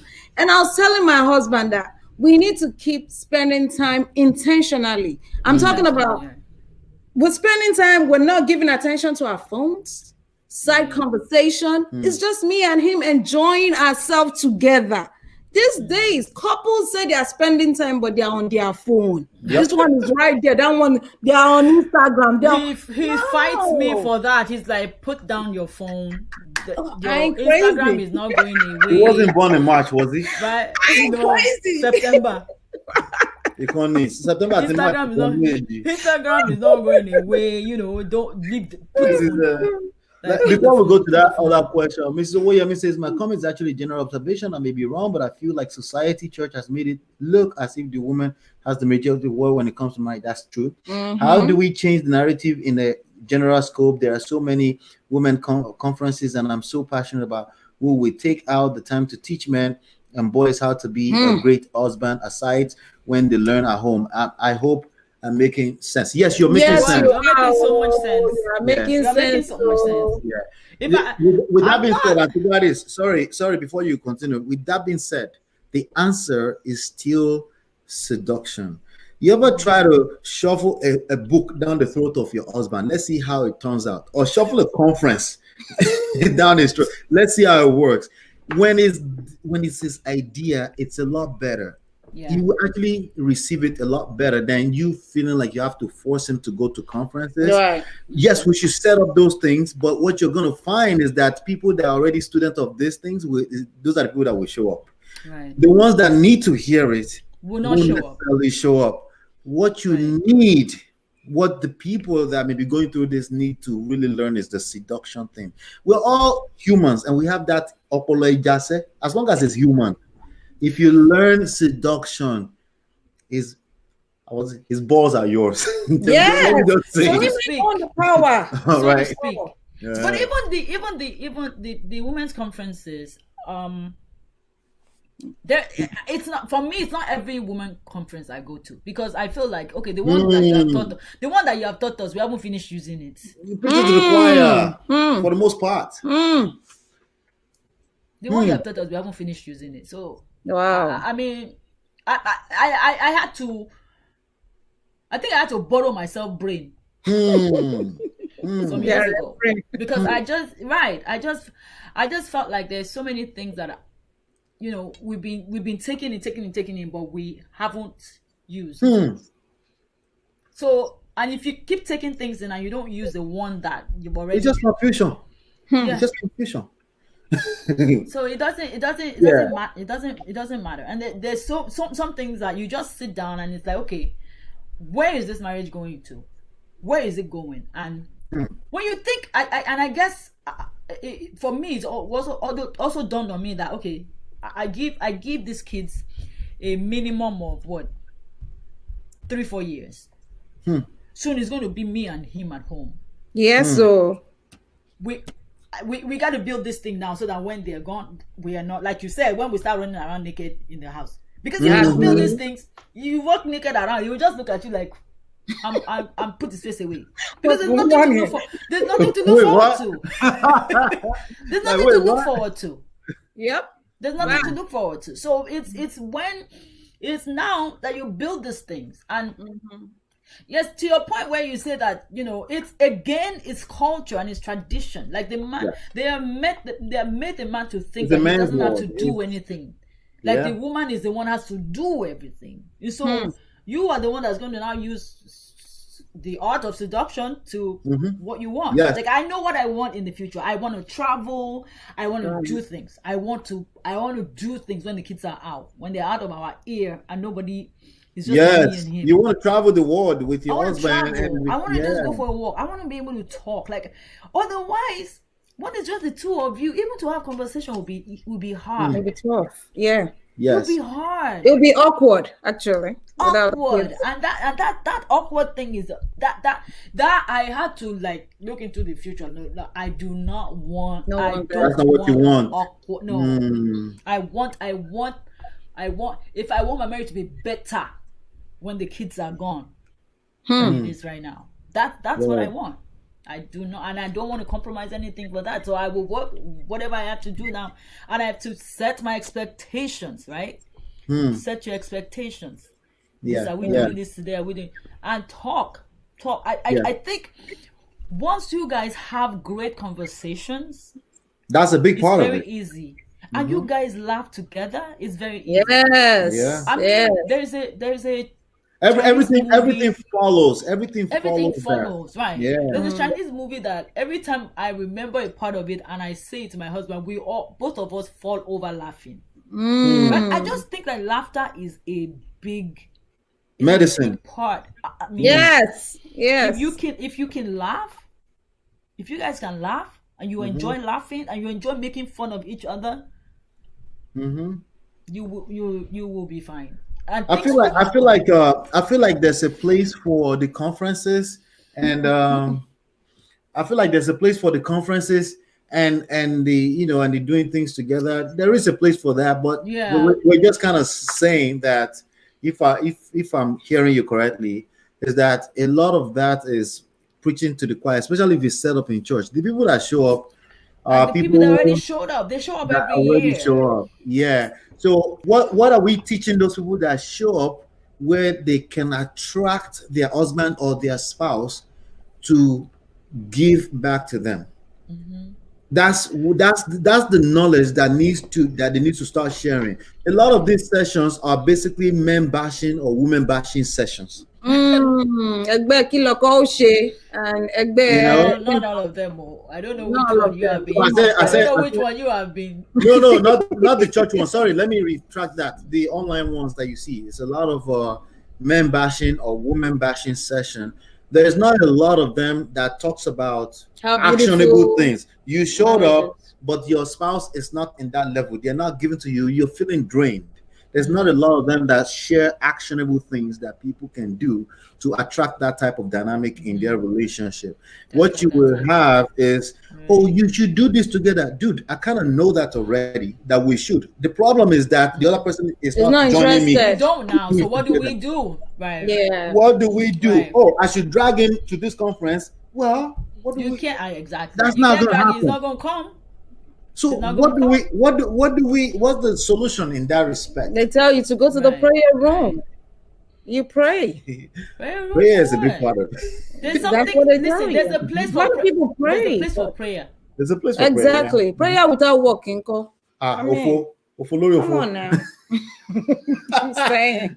You have a question, no? Auntie Gladys on the screen. Yeah, Auntie Gladys may be frozen there for a second. I think I lost you guys. Yeah, let's just wait. The questions, I'm asking this for a friend. Are you still with us? Maybe it could be us. No, you're still with us. Obviously, we can hear you clicking and typing, but you can't see us yet. Let's see. Yeah, she's frozen. She is. This is live. Oh, Yeah. she is All right. So frozen. let's just we'll address it with her. She probably will come right back. Okay, I'm Uh, back. okay, you're Oh, back, right? Okay. there's a question. There's a place for prayer and there's a place for common sense. Don't Hmm. don't mistake Hmm. don't mix Confused the them. two. Yeah. Confuse the two. Yes. She Yes. just made a good point. We're gonna come to that point. Answer this question to Gladys. Okay, I'm asking for a friend who is not interested in working and allows the wife to. You gotta talk. Hmm. You On this have one, to no. you have to talk. You have to say something. I mean, you have to say something. I mean, how do you attract a lazy husband? That would be my question. Like, I feel like laziness is not something that someone just become lazy. I think it comes from like. Let me. It may not be. Let me play devil's advocate. Yeah, please. Sometimes there are some men that cannot.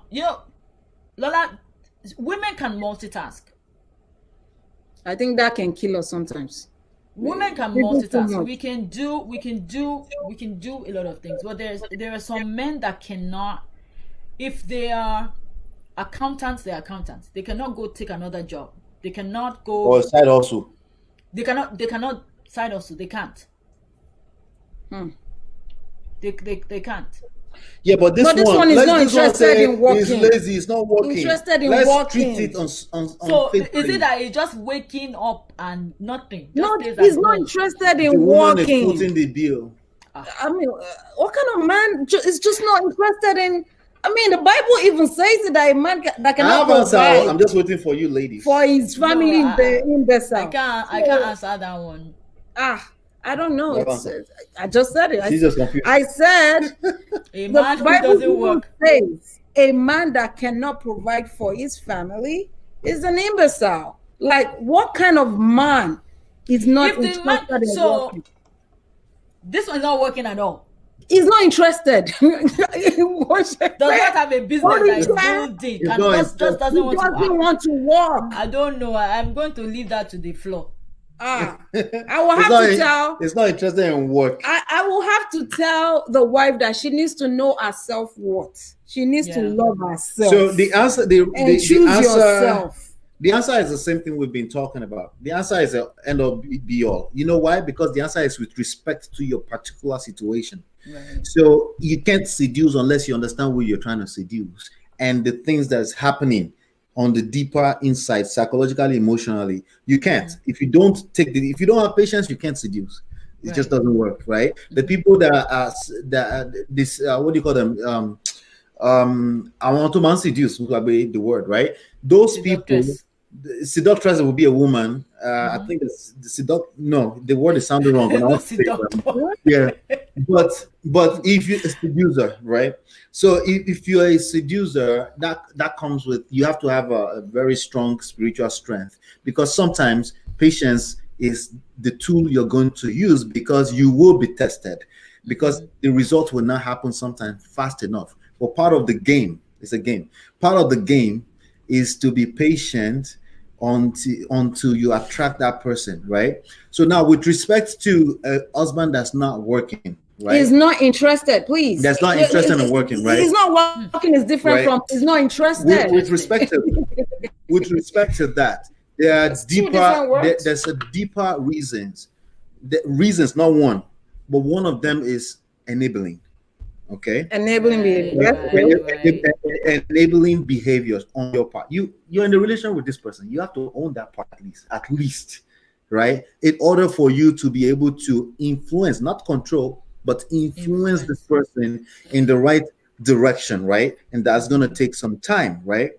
Now, if there's some things you need to identify, there's something is enjoying. That's why is not interested in working. Yes, right. I'm sorry, excuse me. You're giving.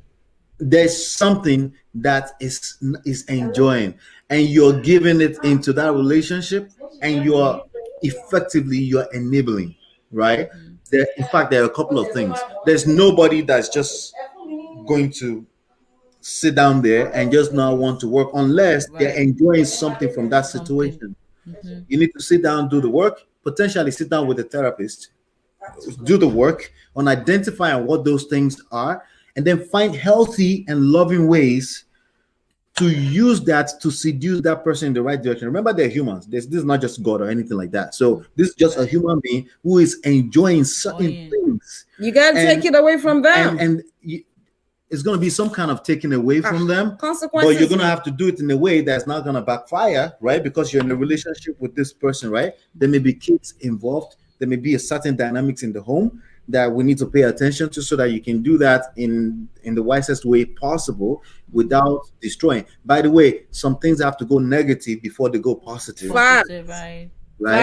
So it's a terrible situation. Honestly, it is. Because there's no way you can be attracted to a man who doesn't want to work. He's not interested. Oh yeah, he does not have a job. Yeah, maybe he didn't show it until they got married. Yeah, it could be too. Yeah, maybe he didn't show. And if he showed it before they got married and you still married him, well, yeah. Oh, you think maybe I can change him? Maybe I can inspire him? Those things don't work. It don't. I've had them a lot of times. It doesn't work. Hello, ma. Let's see. You're right, sir. Let's see. Was that answer good enough? Gladys? People. Huh? That was good. Okay. You're right, sir. Some advice from beta people can be Oh yeah. Another topic. You better protect your energy. Please. Protect yourself. You don't want bitterness. No, you don't. You don't. Yeah. It is draining. It is exhaustive. You do not want that. That's awesome. Is it today or spring or tide? One thing I've learned about myself is that I'm an empath. Like, I can take somebody's situation and put it on myself. When someone is going through something, I'm going through it with them. Like, I just literally take everything and just overwhelm it. I had to learn to be like, you know what? That energy is not working for me, because then I own that and then I bring it to my own place. That's not healthy. So you really have to protect yourself when it comes to these channels where people are just bitter, complaining that men are not shit. That's not true. There's some good men out. I don't even think I've come upon any. Your man was not shit. again, like I always say, like to your point, the way you protect, I protect my energy, so I know what I know what I go to. I know. Well, it's not every fasting and praying. It's not every corporate prayer. It's not every. You gotta know what you need. Even corporate prayer. That one is deep. What you need. No, if you know what you need. If you know what you need, you will know what you allow to come. You have to be wise with those things. Exactly. Because those things carry energy. I'm not a spring chicken, so I don't even have time for those things. I don't have time for those things. Tight spring. What would you say today? Tight springs, baby. I just give people Yoruba name all day long. My husband is special. So once I see, if I can smell your energy from once I see, it is not no. Yeah. I quickly exit left. Yeah. There's no time. It's real. Anyway, let's start to round up. Let me just tell everyone that's listening to us. It's fine. Oh, okay. Let me just tell everyone. You bring in jollof rice too? No, that was not the plan. Oh, buy me jollof rice. There's jollof rice. No.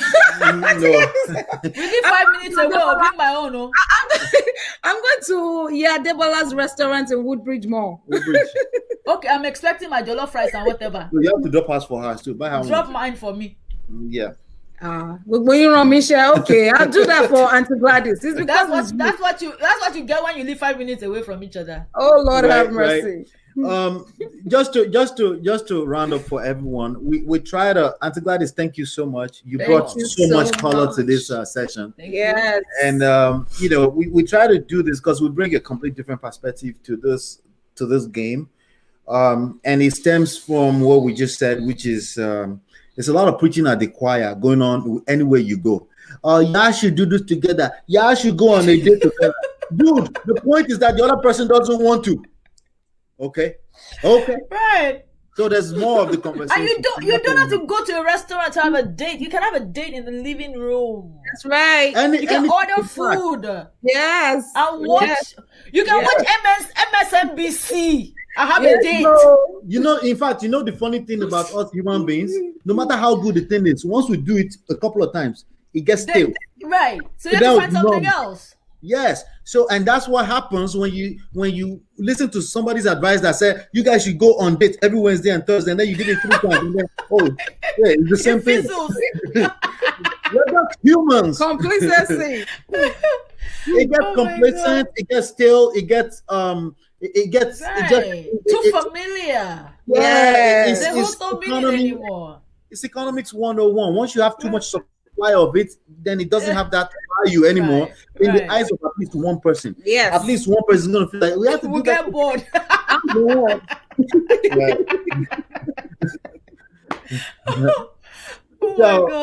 That's the perspective that we bring into this conversation. This is the favor that everyone can do for us on Fridays. All you have to do is come in, even if you know you're busy, because we go for 2.5 hours, 3 hours, 2 hours, sometimes an hour and a half. Just click that share to your wall, and then we can